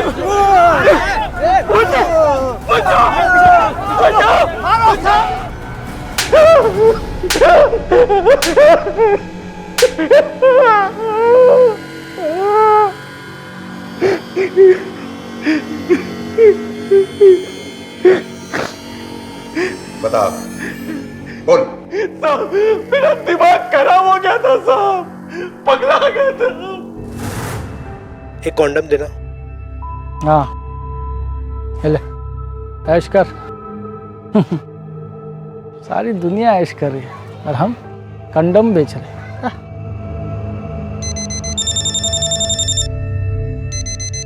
हाँ राधा बोल। ठीक है, एक काम कर, तेरी माँ को दे। हाँ सुन, आज जरा तैयार है ना? तैयार है ना? मूड में आ रहे हैं।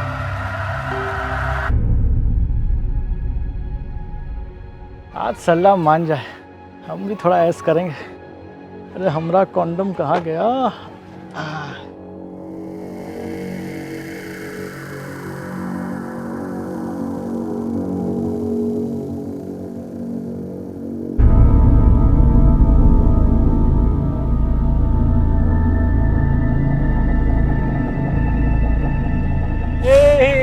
हवाई जहाज, बड़ा वाला हवाई जहाज उड़ाएंगे, बड़ा वाला। हाँ हाँ चलो चलो, बड़ा वाला अपन चलता है। हाँ अपन बड़ा वाला हवाई जहाज, बड़ा वाला हवाई जहाज उड़ाएंगे। चलो और बड़े बड़े हवाई जहाज। इधर आ जा, इधर आ जा। चल चलो चलो चलो चलो चलो।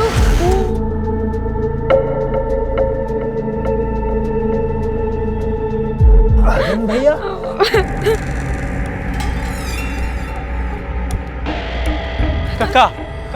का हुआ? हाँ ये क्या कर रहे थे? क्या कर रहे थे हम? हाँ देखो, कल दुकान पे आ जाना, कुछ पैसे दे देंगे तुमको। ठीक है, चलो चलो चलो चलो घर चलो। पैसा है? ये जो आप कांड किए हैं ना, बचेंगे नहीं। कैसा? लड़की किसी को बोल दी तो? ये तो पगली है, इसको क्या पता कौन किया, कैसे किया? इसको क्या समझ में आएगा? किसको बताएगी ये? अरे तो बोल भी नहीं सकती है ना।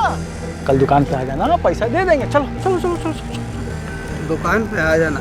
क्या है भाई, हम लोग तो कुछ और ही सोच रहे थे। ये पागल हो का? वो इतना बहुत संभाल नहीं पाएगी। तुमरे जैसे राक्षस को संभाल लिया, हम लोगों को नहीं संभाल पाएगी क्या? चुप चुप बोला मत देखो। अरे थोड़ा हमरे लोगों का भी फायदा होने दो ना। हम घर चलते हैं, तुम करो चुपचाप। तुम कहाँ जा रहे हो भैया? अभी रुको, हम दोनों जा रहे हैं अंदर। आप झाड़ी के बाहर पहरा दो। हाल है क्या हम? हाँ जाओ। चल हाँ जाओ जाओ जाओ, जाओ तो।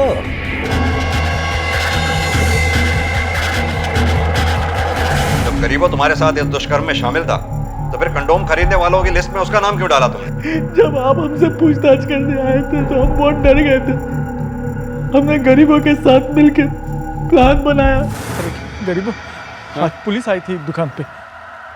पुलिस? काय? कह रही थी कि हफ्ते भर में जितने लोग ने कंडोम लेके गए थे सबका नाम बताओ। हाँ तो सच बोल दो, दे दो नाम। दम मार के आया होगा। अरे तुम्हारा नाम देंगे तो हम नहीं फंसेंगे क्या?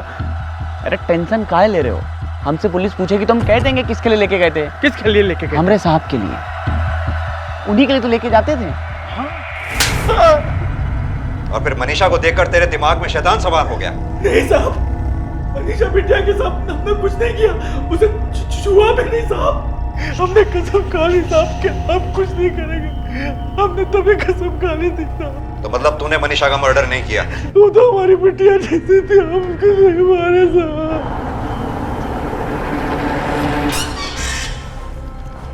इन तीनों में से कोई ना कोई एक जरूर झूठ बोल रहा है। और सर वो विस्की की बोतल और सिगरेट रजत यूज करता है।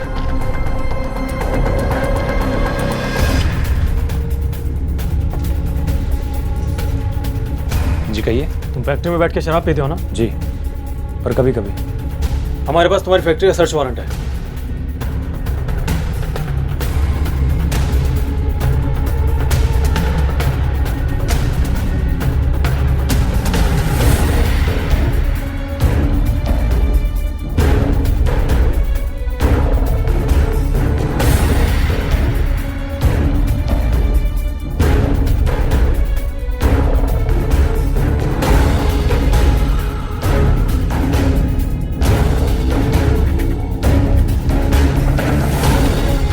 चाकू किसका है?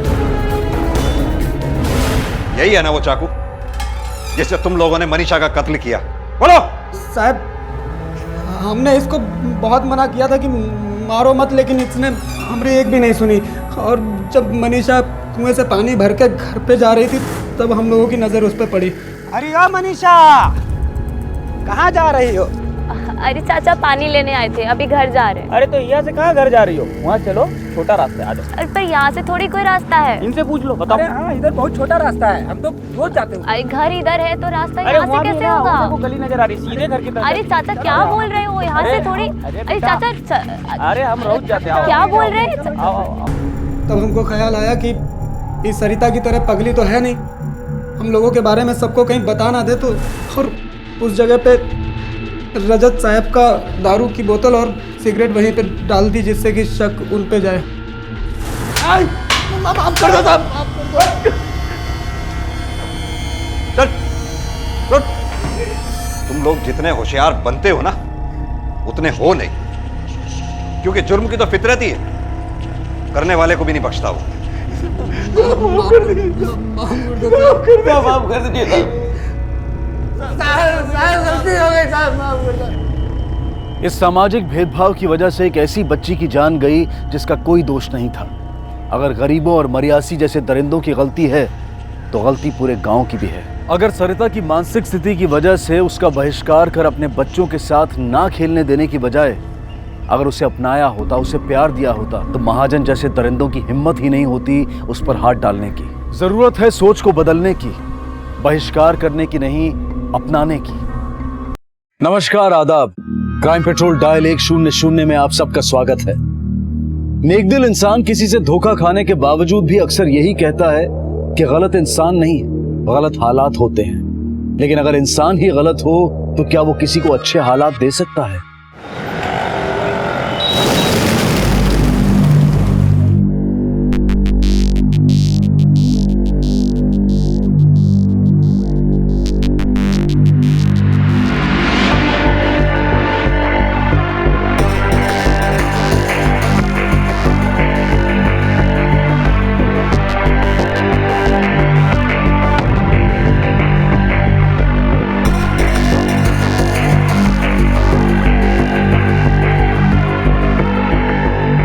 तुम गलत कर रही हो। रितेश, कोई अगर अपनी गलती सुधारना चाहता है तो उससे मुंह मोड़ लेना भी गलत है ना बेटा?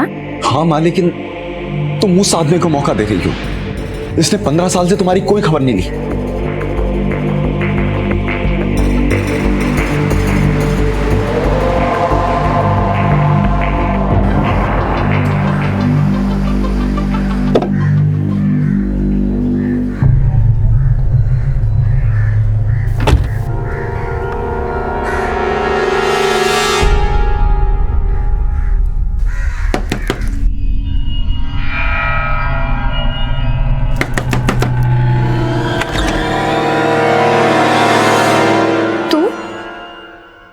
यहाँ?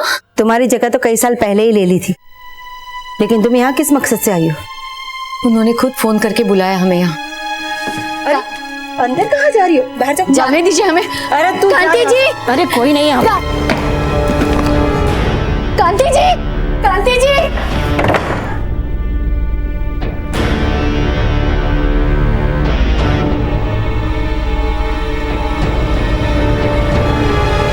आप जिस नंबर को डायल कर रहे हैं वो इस समय स्विच्ड ऑफ है। माँ, मैंने कहा था तुमसे, जिस इंसान की फितरत धोखा देने की हो वो इंसान कभी नहीं सुधर सकता। बेटा ऐसा भी तो हो सकता है ना, उस औरत से तेरे पापा का पश्चाताप सहन नहीं हुआ और उसी ने उनके साथ कुछ, उनको फोन भी नहीं लग रहा। मुझे तो बहुत फिक्र होने लगी।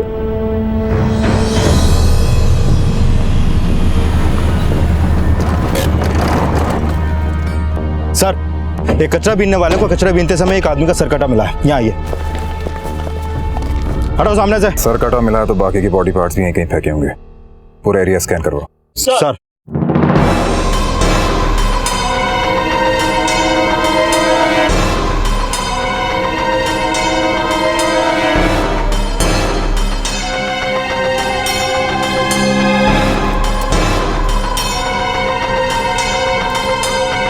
सर यहाँ आइए। सर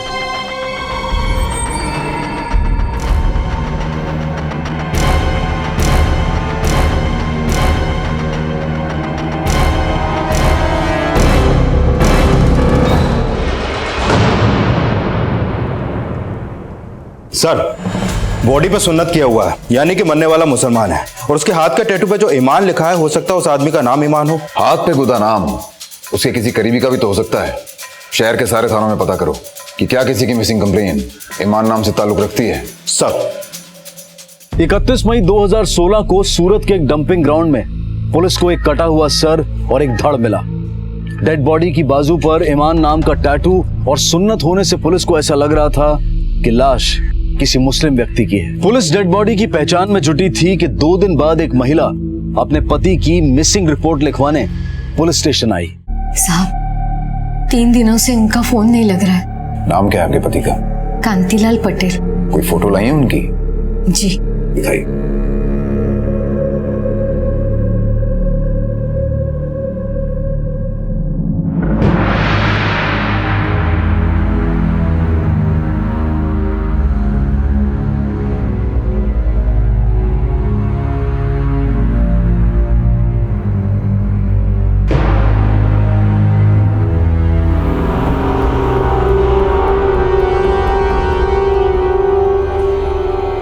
सर, इसका मतलब 2 मर्डर हुए। सर कांतिलाल का है और धड़ किसी और का।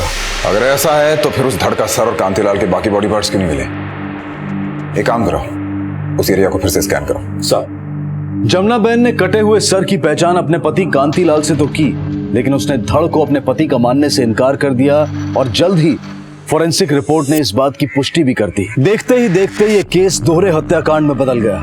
पुलिस को लग रहा था कि ये दोनों हत्याएं एक साथ हुई हैं। कांतिलाल की पहचान हो चुकी थी और अब पुलिस उस अज्ञात लाश की पहचान में जुटी थी जिसकी बाजू पर ईमान नाम का टैटू गुदा था।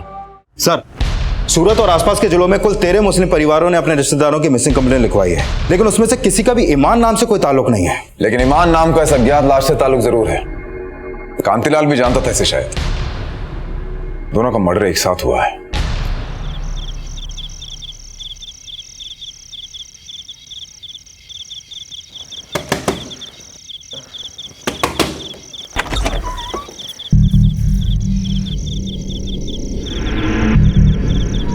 चलिए माना आप ईमान को नहीं जानती, लेकिन कांतिलाल का किनसे मिलना जुलना था? उनसे मिलने कौन लोग आते थे बताइए तो सही हमें प्लीज। मेरे पति मेरे साथ यहाँ नहीं रहते थे। फिर कहाँ रहते थे? दरअसल 15 साल पहले मुझे और मेरे बेटे को उन्होंने घर से बाहर निकाला था। पर साहब उस बात का पछतावा हो गया था उन्हें। और कितनी परीक्षा लेगी जमुना? अब माफ भी कर दे मुझे। परसों 30 तारीख है, तू आएगी ना? मैं 30 तारीख को उनके पास गई थी, लेकिन मासूमा ने मुझे घर के अंदर घुसने नहीं दिया।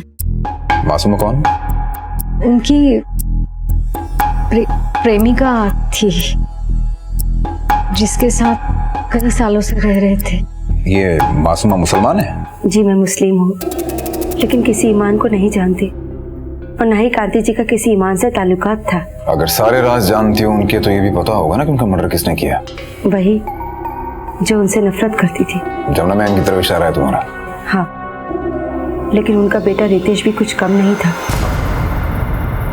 वो तो कांति जी के नाम से भी नफरत करता था। अगर तुम कांति से इतना प्यार करती थी तो तुमने उनकी मिसिंग कंप्लेन क्यों नहीं दर्ज करवाई?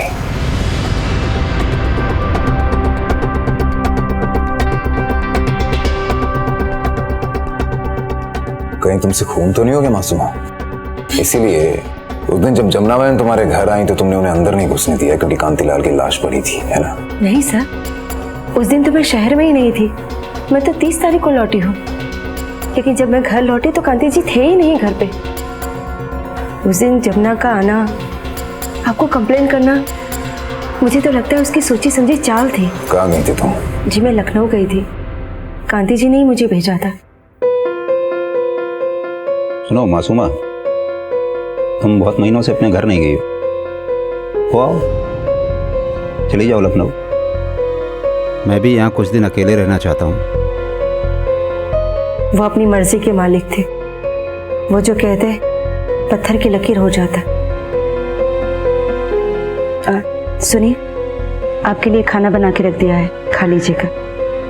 चलते हैं। ठीक है, तुम जाओ। और सुनो जी, 30 तारीख तक वापस आ जाना। उन्होंने तुम्हें 30 तारीख को ही लौटने को क्यों कहा? क्योंकि वो उस दिन उस रिश्ते की बरसी मनाते हैं जो उन्हें कोई खुशी नहीं दे पाया। हाँ, 27 साल पहले इसी दिन हमारी शादी हुई थी। वो चाहते थे कि हमारे नए रिश्ते की शुरुआत भी उसी दिन हो जाए।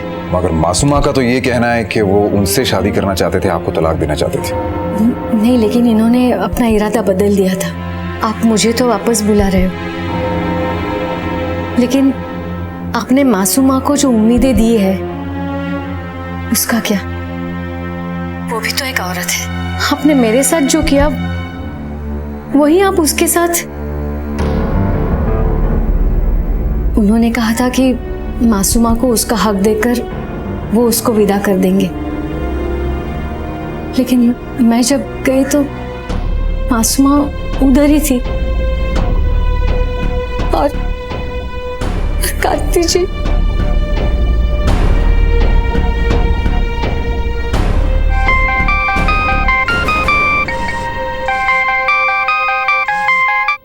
हेलो। क्या पूछा पुलिस ने? कुछ नहीं, मिलकर बताती हूँ। बच्चे के बारे में तो कुछ नहीं बताया ना? नहीं, लेकिन बच्चे का करना क्या है? मार डालो बच्चे को।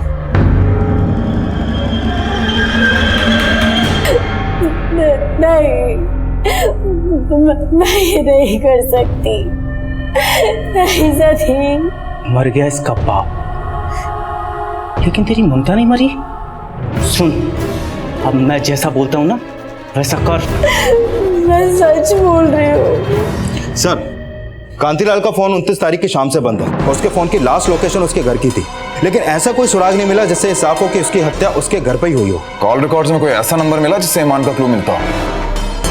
सर, मैंने हर नंबर की पहचान निकाली, लेकिन ऐसा कोई नहीं मिला जिसका नाम ईमान हो या ईमान नाम से ताल्लुक रखता हो। ईमान का ताल्लुक मासूमा से भी तो हो सकता है, उसके भी कॉल रिकॉर्ड्स निकालो और पता करो कि 30 तारीख तक ये वाकई लखनऊ में थी या नहीं। कांतिलाल के पड़ोसियों से पूछताछ करो। सर एक बात और, कांतिलाल का छोटा भाई मुकेश उदना में रहता है और 29 तारीख की शाम उसके नंबर से कांतिलाल को फोन हुआ था। हाँ, कांति भाई से मेरी बात हुई थी। वो मेरी सलाह लेना चाहते थे। कैसी सलाह? दरअसल वो मासूमा से शादी करना चाहते थे, पर जमुना भाभी की वजह से कोई फैसला नहीं ले पा रहे थे। मैंने उनसे कहा कि उन्हें मासूमा से शादी कर लेनी चाहिए। अपनी भाभी से ज्यादा उसकी सौत के शुभचिंतक हैं आप शायद। शुभचिंतक तो मैं अपने भाई का हूँ। जमुना भाभी के साथ वो कभी खुश नहीं थे। वो उन्हें डिवोर्स भी देने वाले थे, अपने वकील से भी मिल रहे थे। अच्छा एक बात बताइए, आप किसी ईमान नाम के आदमी को जानते हैं? जिसका आपके भाई से, आपकी भाभी से या मासूमा से किसी तरह का कोई कनेक्शन? ईमान जी, मुझे तो ऐसा कोई याद नहीं। कांतिलाल की हत्या के रहस्यों में पुलिस बार बार ईमान का कनेक्शन तलाश रही थी। पुलिस को लग रहा था कि इस केस में लीड उन्हें तभी मिल पाएगी जब वो उस अज्ञात लाश की पहचान कर पाएंगे जिसकी बाजू पर ईमान नाम का टैटू गदा था, और पुलिस उसकी पहचान के लिए हर संभव प्रयास कर रही थी। सर, सूरत और आसपास के जिलों में ईमान नाम का डेटा निकलवा के भी पूछताछ की, लेकिन कोई लीड नहीं मिली। और मासूमा के कॉल रिकॉर्ड में ईमान का कोई कनेक्शन नहीं है। और ये बात भी सही है कि 23 मई से 29 मई की सुबह तक मासूमा लखनऊ में थी। ये भी तो हो सकता है ना कि ईमान का लखनऊ से कोई ताल्लुक हो। एक काम करो, मासूमा जिस ट्रेन से सूरत आई थी पता करो उसके साथ कोई आदमी भी आया था क्या। एक सर्च टीम लखनऊ भिजवाओ और लखनऊ में मासूमा का जहाँ जहाँ आना जाना है वहाँ ईमान से जुड़ी इन्फॉर्मेशन कलेक्ट करने की कोशिश करो। कांतिलाल के लॉयर का पता चला? सर, अभी वो बड़ोदरा में है, शाम तक सूरत पहुंच जाएगा। सर, कांतिलाल के पड़ोसियों से पूछताछ में पता चला कि 29 तारीख को कांतिलाल का बेटा रितेश उसके घर गया था। सर, दोनों बाप बेटे में काफी झगड़ा हुआ, यहाँ तक कि रितेश ने कांतिलाल को जान से मारने की धमकी भी दी। कांतिलाल से शिकायत तो बहुत होगी तुम्हें। 15 साल पहले तुम्हारी माँ के साथ साथ तुम्हें भी छोड़ दिया उसने। जी, अफसोस रहेगा मरते दम तक कि वो मेरे बाप थे। इस बात का अफसोस नहीं है कि तुम्हारा बाप इस दुनिया में नहीं है? सर, उनका श्राद्ध मैंने 15 साल पहले कर दिया था। तो 29 तारीख को कौन सा कर्म कांड अधूरा रह गया था जिसे पूरा करने गया था अपने बाप के घर? बेटा रितेश, आओ अंदर आओ। मैं अंदर आने के लिए नहीं आया हूँ और ना ही कोई रिश्ता बनाने आया हूँ। यहाँ पर सिर्फ समझाने आया हूँ कि मेरी माँ को बहलाना फुसलाना बंद कर दो, नहीं तो कोई दुख नहीं होगा मुझे अपनी माँ को विधवा बनाने में। मतलब तुम मानते हो कि तुमने अपने बाप को जान से मारने की धमकी दी थी? सर, मैं गुस्से में था, मैंने बोल दिया गुस्से में। आप जैसा सोच रहे हैं ऐसा कुछ भी नहीं है। मैं बस अपने बाप को ये कहने गया था कि वो आगे से मेरी माँ को ना बुलाएं अपने पास। तेरी माँ तो खुद रहना चाहती थी ना उनके साथ, तुझे क्या प्रॉब्लम थी? या वो भी नाटक कर रही है और असलियत कुछ और है? सर, आप मुझ पर और मेरी माँ पर सवाल उठाना बंद कीजिए और कांतिलाल की असलियत पता कीजिए। वो इंसान सिर्फ अय्याश नहीं, जुआरी और शराबी भी था। सिर्फ एक मासूमा ही नहीं, ऐसी कई सारी लड़कियां मेरे बाप की जिंदगी में आई जिनकी अय्याशी के चक्कर में उन्होंने मेरी और मेरी माँ की जिंदगी खराब कर दी। जब मैं 10 साल का था तब उन्होंने मेरी माँ को उनके ऑफिस में काम करने वाली सेक्रेटरी के लिए छोड़ दिया था। और सर, वही नहीं, उसके बाद भी कई सारी लड़कियां मेरे बाप की जिंदगी में। तो इस बार क्या हो गया कि उनकी सारी जातियां भूल के भी तेरी माँ उनके साथ रहना चाहती थी, मासूमा के उनकी जिंदगी में रहने के बावजूद? सर, मुझे नहीं पता कि कांति भाई मासूमा से शादी करने वाले थे, लेकिन हाँ, वो अपनी पत्नी जमुना बहन को तलाक देना चाहते थे और जमुना बहन उन्हें तलाक देने के लिए तैयार भी थी। जमुना बहन तैयार थी? जी हाँ, ये देखिए तलाक के पेपर्स, इन्हें जमुना बहन ने साइन करके दिया है, लेकिन फिर कांति भाई ने केस फाइल करने से मना कर दिया। क्यों? ये तो पता नहीं, बस अचानक एक दिन मुझे फोन किया और बोले कि केस होल्ड करो। आप किसी ईमान नाम के आदमी को जानते हैं जिसका कांतिलाल जी से मिलना जुलना? नहीं सर, मुझे कोई आइडिया नहीं। आप मुझ पर शक क्यों कर रहे हो सर? मैं तो कांति जी से प्यार करती थी। लेकिन शायद उन्हें समझ आ गया था कि तुम उनकी बीवी बनने लायक नहीं हो, इसलिए जमुना बहन से डिवोर्स पेपर्स पे साइन कराने के बाद भी उन्होंने तलाक का इरादा बदल दिया और तुम्हें अपनी जिंदगी से जाने के लिए कहा। वापस नहीं बुलाया, तुम खुद वापस आ गई और इससे पहले कि कांतिलाल और जमुना बहन एक होते तुमने उनका मर्डर कर दिया। सर, मैंने मर्डर नहीं किया है और कांति जी ने डिवोर्स पेपर होल्ड पे क्यों रखे थे वो मैं नहीं जानती, लेकिन वो जमुना को अपनी जिंदगी में वापस बुलाना नहीं चाहते थे। हाँ, ये बात सच है कि वो मुझे तलाक देना चाहते थे और उनके कहते ही मैंने तलाक पेपर साइन भी कर दिए थे। तो अब ऐसा क्या हो गया कि उन्होंने वापस आपको अपनी जिंदगी में बुला लिया? साहब, कुछ रिश्तों की अहमियत अलगाव के बाद ही समझ में आती है।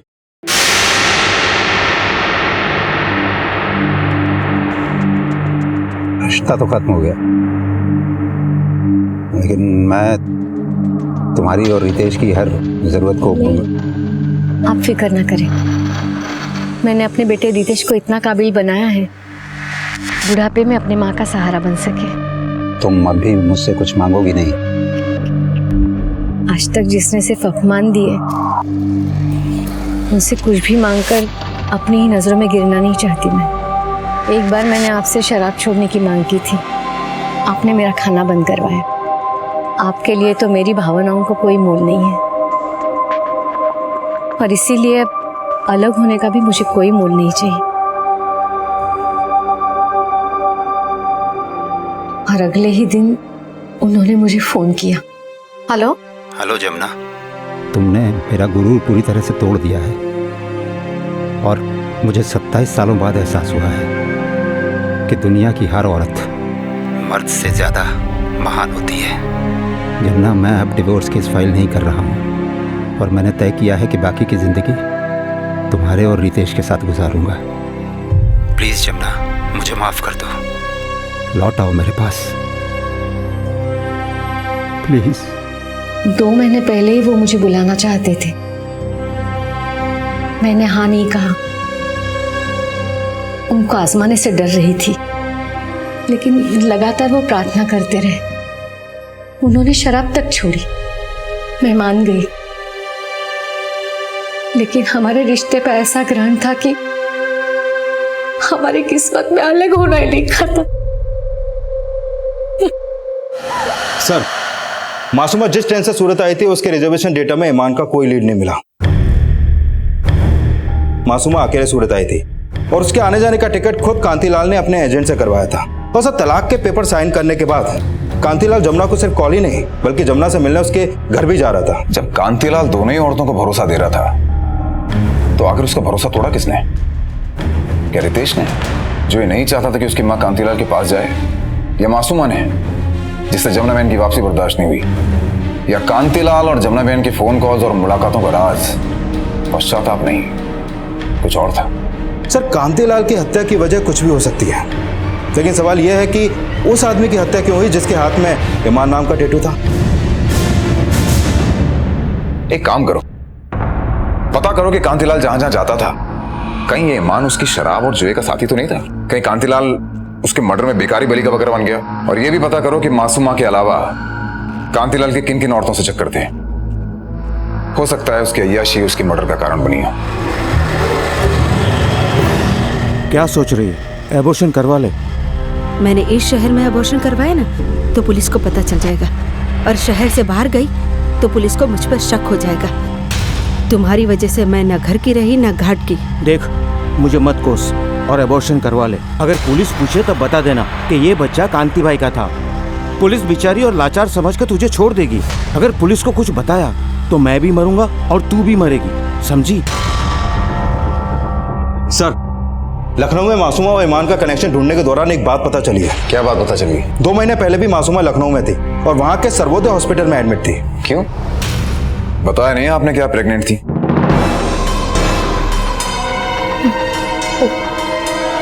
कैसे बताती? जिनका बच्चा था वही नहीं रहे तो मैंने अबॉर्शन करा लिया। अबॉर्शन करा लिया? जी। कांति का बच्चा था? और किसका होगा? पक्का? आप एक ही सवाल बार बार क्यों कर रहे हैं? क्योंकि वो कांति का बच्चा नहीं था। लखनऊ के सर्वोदय हॉस्पिटल में भर्ती हुई थी ना आप, IVF के जरिए प्रेग्नेंट हुई। कांति से भी यही झूठ बोला था ना तुमने कि वो उसका बच्चा था?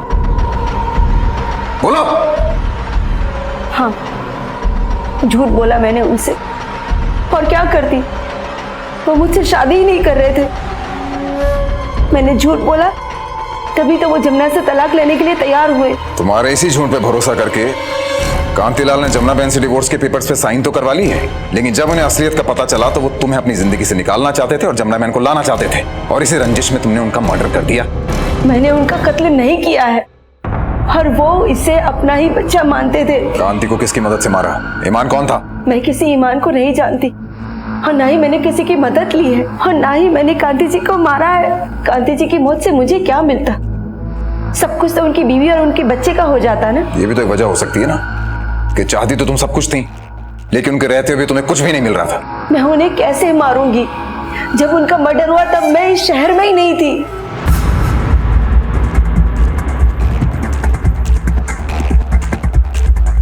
इस औरत पे नजर रखो, ये अब भी हमसे बहुत कुछ छुपा रही है। सर, कल बड़ौली पुलिस को नदी के किनारे कटा हुआ सर मिला है। काफी छानबीन करने के बाद भी उसकी बॉडी नहीं मिली। तुरंत फॉरेंसिक टीम से कांटेक्ट करो और पता लगाओ कि ये सर उस ईमान के टैटू वाले धड़ से मैच तो नहीं करता है। स्केच भी बनवाओ उसका। सर। पुलिस एक तरफ ये पता लगाने की कोशिश कर रही थी कि हाल ही में मिला कटा सर क्या उस धड़ के डीएनए से मैच करता है जिसकी बाजू पे ईमान नाम का टैटू था, और दूसरी तरफ कांतीलाल की हत्या से जुड़े रहस्यों का भी पता लगाया जा रहा था। और फॉरेंसिक रिपोर्ट से आखिरकार पुलिस उस पड़ाव पर पहुंच गई जहां से कांतीलाल के साथ मिली अज्ञात लाश की पहचान करना आसान हो सकता था। सर, फॉरेंसिक रिपोर्ट के मुताबिक ये कटा हुआ सर उस धड़ से मैच करता है जिस पे ईमान लिखा हुआ था। हालांकि सर काफी डिकम्पोज हो चुका है, लेकिन स्केच आर्टिस्ट ने उस सर का एक स्केच तैयार किया है। ये देखिए सर। इस स्केच को पिछले दिन हुई सारी मिसिंग कंप्लेंट से टैली करो।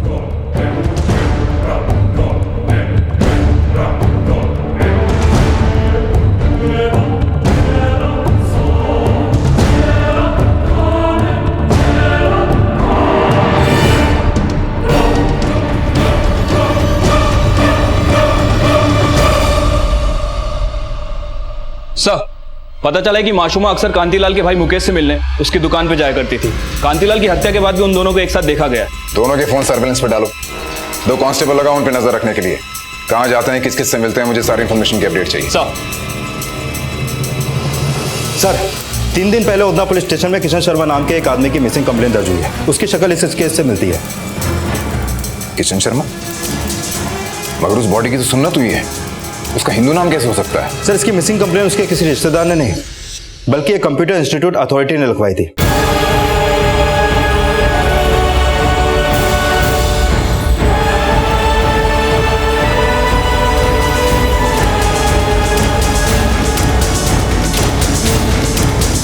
सर, किशन शर्मा बैचलर था, वो अकेला रहता था, उसके आगे पीछे कोई नहीं था, इसलिए मैंने मिसिंग कंप्लेंट लिखवाई।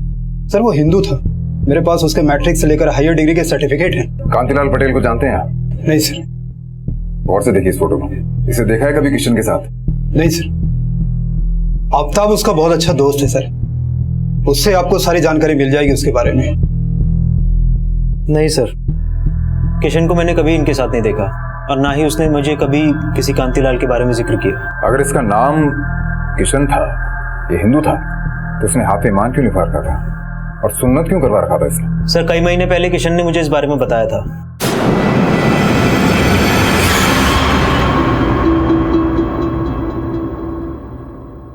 ईमान? तू फितरत से बेईमान है, ये हाथ पे ईमान क्यों लिखवा रखा है? क्या हुआ, तेरा चेहरा क्यों उतर गया? ईमान मेरा पहला प्यार थी, मैं शादी करना चाहता था उसके लिए मैंने अपना धर्म भी बदल लिया। कृष्ण से कामिल बन गया, लेकिन उसने मुझे छोड़ दिया। लेकिन ये निशानी मरते दम तक मेरा साथ नहीं छोड़ेगी। और उसने मुझे बताया कि ईमान की शादी किसी और से हो गई थी, बस इसके अलावा उसने और कुछ नहीं कहा। किन लोगों से मिलना जुलना था उसका? किसी से कभी कोई लड़ाई झगड़ा हुआ था? नहीं सर, वो तो यारों का यार था, लेकिन थोड़ा अय्याश भी था। क्लब, डिस्को, लड़कियां, सिगरेट, दारू, सब उसके शौक थे। कभी उसके घर जाता था तो कोई ना कोई लड़की वहां से निकल रही होती थी। ये देखकर लगता नहीं कि तूने जिंदगी में कभी किसी सच्चा प्यार किया होगा। जब से ईमान ने मुझे धोखा दिया है ना, तब से किसी भी लड़की की मेरी आंखों में कोई इज्जत नहीं। सर, मैंने किशन और कांतीलाल दोनों के कॉल रिकॉर्ड चेक किए, इन दोनों के बीच कभी कोई कॉल नहीं हुई।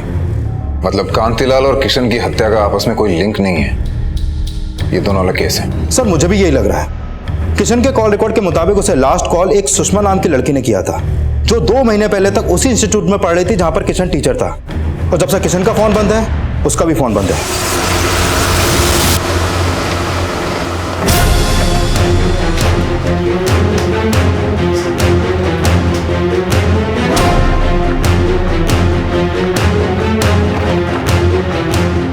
लगता है घर में कोई नहीं है। पड़ोसियों से पूछताछ करो और चाबी वाले को। सर, एक राज है जो मासूमा हमसे छुपा रही है। कैसा राज? सर, मासूमा और मुकेश के बीच में एक फोन कॉल हुई थी जो हमने टैप की है।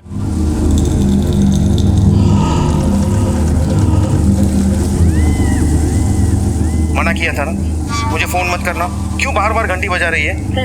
लेकिन की ऐसी तैसी। अब ना ही मुझे फोन करना, ना मुझसे मिलने की कोशिश करना, समझी? मासूमा को लेके आओ। सर, अगर अब भी तुमने सच नहीं बोला तो सोच लो, फिर बहुत मुश्किल हो जाएगी तुम्हें।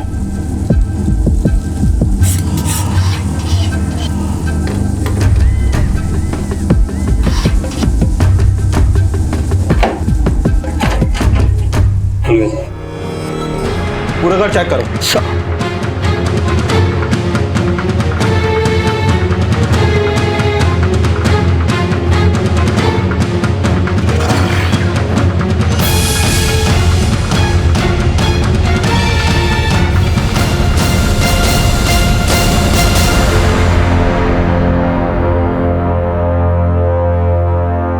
आईवीएफ का आइडिया किसका था? मुकेश का।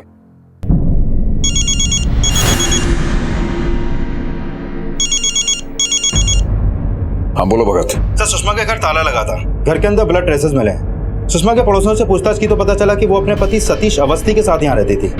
घर कई दिनों से बंद है और दोनों हस्बैंड वाइफ का फोन भी बंद है। मतलब मियां बीवी किशन की हत्या करके फरार हैं। दोनों के फोन सर्वेलेंस पे डालो। सर बाहर निकल साली, नहीं तो अच्छा नहीं होगा। तुम किसी का अच्छा कर भी नहीं सकते।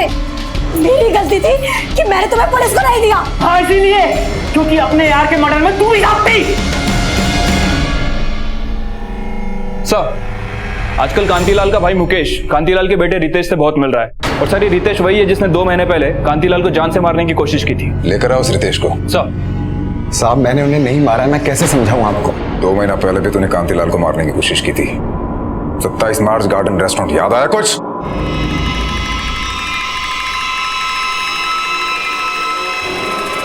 साले धोखेबाज, धोखेबाज! अरे क्या कर रहा है? क्या हुआ भाई?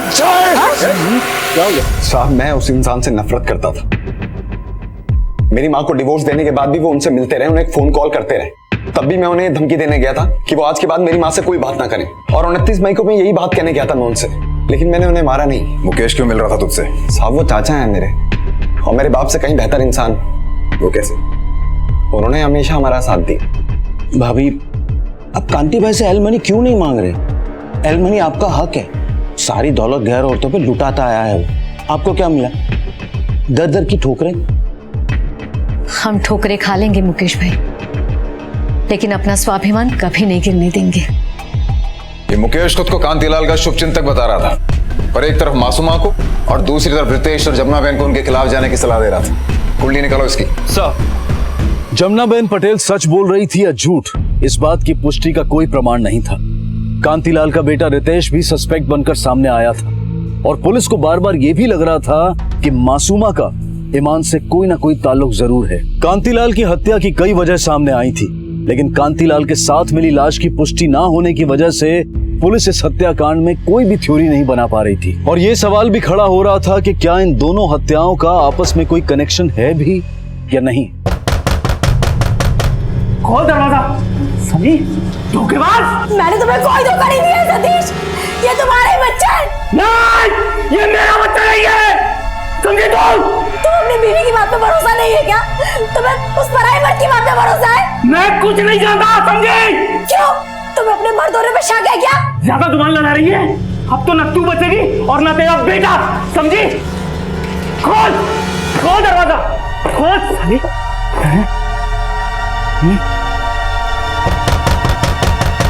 खोल, खोल, खोल। साली।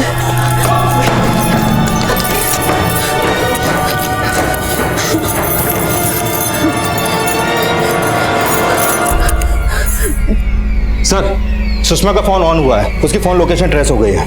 टीम लेके पहुंचा वहां। सर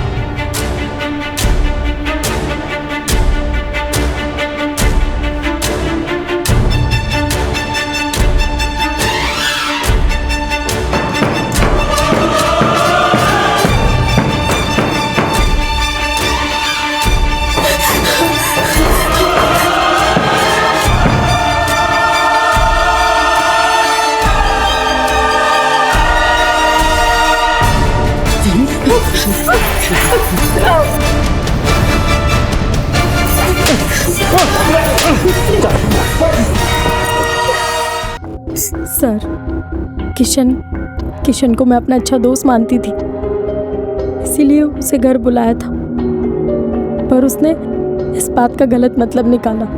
सर क्या कर रहे हैं? सर छोड़िए, छोड़िए सर, क्या कर रहे हैं? सुषमा,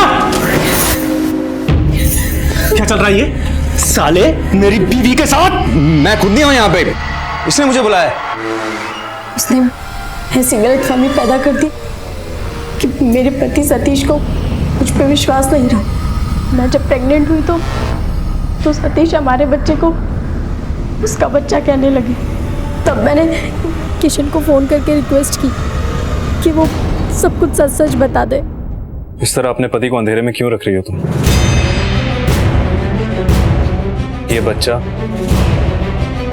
साले, तूने मेरी बीवी को गंदा किया। उसकी बॉडी पहचान में ना आए इसलिए मैंने उसका सर काट दिया, धड़ अलग फेंक दिया और सर पुल पे ले जाके नदी में फेंक दिया। हमें पता था कि पुलिस हमारे घर तक पहुंच जाएगी, इसीलिए हम वो घर छोड़कर चौल वाले घर में आ गए। पुलिस किशन शर्मा के केस की चार्जशीट तैयार कर रही थी कि तभी कांतिलाल मर्डर केस में एक नया एंगल सामने आया। सर, मैंने मुकेश की हिस्ट्री निकाली है। 2 साल पहले उसने कांतिलाल के साथ फ्रॉड किया था, जिसके लिए उसको जेल भी हुई थी। कैसा फ्रॉड? सर, पिताजी के मौत के बाद वापी की वो जमीन कांति भाई को विरासत में मिली और क्योंकि वहां पे नया हाईवे बना तो वो जमीन की कीमत चौगुनी हो गई, क्योंकि वो जमीन उस हाईवे से जुड़ी हुई थी।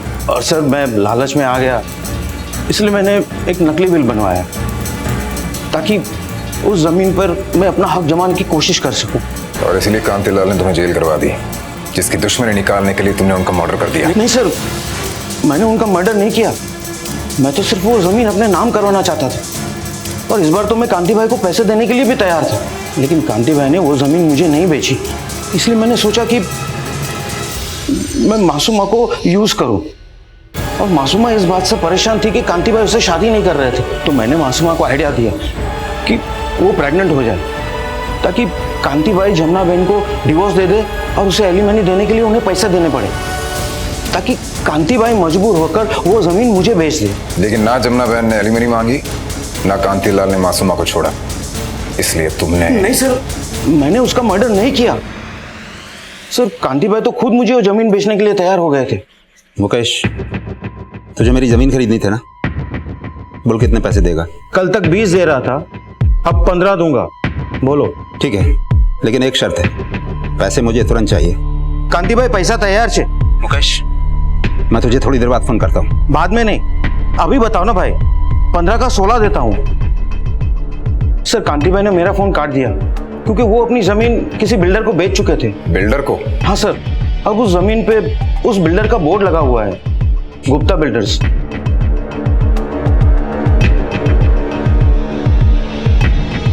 सर, जिस जमीन के बारे में कांति के भाई मुकेश ने हमें बताया था, उस जमीन पर कुछ दिन पहले ही गुप्ता बिल्डर ने अपना बोर्ड लगाया है। जमीन के आसपास की दुकान वालों ने बताया कि कांति की हत्या के अगले दिन गुप्ता बिल्डर ने वहां पर भूमि पूजन किया था। लेकिन सर, कांति के बैंक अकाउंट में पिछले कई हफ्तों से सिर्फ 85,000 रुपए पड़े हुए हैं और ना ही उसके घर में कोई कैश मिला है। कहीं ऐसा तो नहीं कि कांतिलाल गुप्ता बिल्डर्स के किसी फ्रॉड का शिकार हुआ और इसलिए उसकी हत्या की गई? कांतिलाल? सर, मैंने जमीन कांतिलाल से जब खरीदी नहीं तो मैं उसके साथ फ्रॉड कैसे कर सकता हूँ? मुझे तो ये जमीन अदिति शाह ने बेची थी। ये देखिए उस जमीन के कागजात।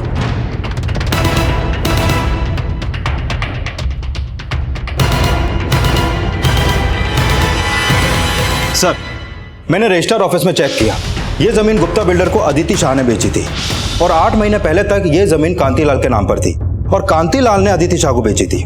मुकेश को लेके आओ। सर, मैं झूठ नहीं बोल रहा हूँ। 1 महीने पहले कांति भाई ने खुद मुझे फोन करके वो जमीन खरीदने को कहा था। लेकिन जब कांतिलाल 8 महीने पहले ये जमीन अदिति शाह को बेच चुका था तो 1 महीना पहले तुम्हें बेचने को क्यों कहेंगे? सर, मुझे नहीं पता कांति भाई ने मुझसे झूठ क्यों बोला। उन्होंने खुद मुझे फोन किया था। जब तक सच ना बोले तोड़ते रहो इसे। सर, बोलो। सर, एक बात पता चली है, मैंने कांतिलाल के बैंक लॉकर खुलवाए थे, उसमें एक विल मिली है। ये विल 2 महीने पुरानी है, जिसमें लिखा है कि उसके मरने के बाद उसकी सारी जमीन उसके बेटे रितेश के नाम होगी। अगर ये विल कांतिलाल ने 2 महीने पहले बनाई है तो ये जमीन अदिति शाह के नाम कैसे हो सकती है पिछले 8 महीने से? इसका मतलब अदिति जो कोई भी है उसने कांति के साथ फ्रॉड किया है। नहीं सर, ये फ्रॉड अदिति शाह ने नहीं बल्कि उसके पति विष्णु ने किया है, जो कांतिलाल का वकील है। बताता हूँ सर, बताता हूँ। सर, कांति भाई मुझ पे बहुत भरोसा करते थे। मुझे लगा कि उन्हें बेवकूफ बनाना आसान है, तो मैंने पुरानी डेट के स्टैम्प पेपर्स खरीद के सौदे के पेपर्स बनवा लिए और फिर धोखे से उन पे कांति भाई के साइन भी ले लिए। और फिर मैंने वो ज़मीन अपनी बीवी के नाम करवा दी सर। फिर सर थोड़े दिन पहले मुझे कांति भाई ने बताया कि वो ज़मीन को बेचकर उसके थोड़े से पैसों से मासूमा के लिए घर ले लेंगे और फिर जमुना बहन को भी वापस बुलवा लेंगे। लेकिन सर उन्हें नहीं पता था कि वो ज़मीन में पहले ही गुप्ता बिल्डर को बेच चुका हूँ सर। लेकिन सर मुझे पता था कि एक दिन उनको मेरे इस फ्रॉड का पता चल जाएगा, लेकिन मैं उसके लिए भी तैयार था सर। साले विष्णु हरामखोर दगाबाज, तूने अपने दोस्त की पीठ पे खंजर भोंका। पहले पीठ पे घोंपा था, अब सीने पे घोंपूंगा। जिस रिश्ते को पटरी पर आने में 27 साल लगे हों, वो रिश्ता नई शुरुआत से पहले ही बिखर जाए तो उसका मलाल उन शिकायतों से ज्यादा होता है जो कभी उस रिश्ते के बिगड़ने की वजह बना था। और जिस रिश्ते को बचाए रखने की गुंजाइश ही खत्म हो जाए, उस रिश्ते को मौका देना अपने पैरों पर कुल्हाड़ी मारने जैसा ही होता है। गलतियां इंसान से ही होती हैं, लेकिन वक्त रहते अपनी गलतियों को सुधार लेने में ही भलाई है, क्योंकि अगर देर हो जाए तो कभी कभी इंसान को अपनी गलतियों का पश्चाताप करने का मौका तक नहीं मिलता। इसी विचार के साथ अब मैं अनूप सोनी आपसे विदा लेता हूं। फिर मुलाकात होगी अगले एपिसोड में जुर्म की एक और कहानी के साथ। तब तक अपना और अपने परिवार का ख्याल रखें और देखते रहें क्राइम पेट्रोल डायल 100। सबक एक को सीख हम सबको। जय हिंद। ऐसे और भी मज़ेदार वीडियो के लिए हमारे चैनल को लाइक, शेयर और सब्सक्राइब करें।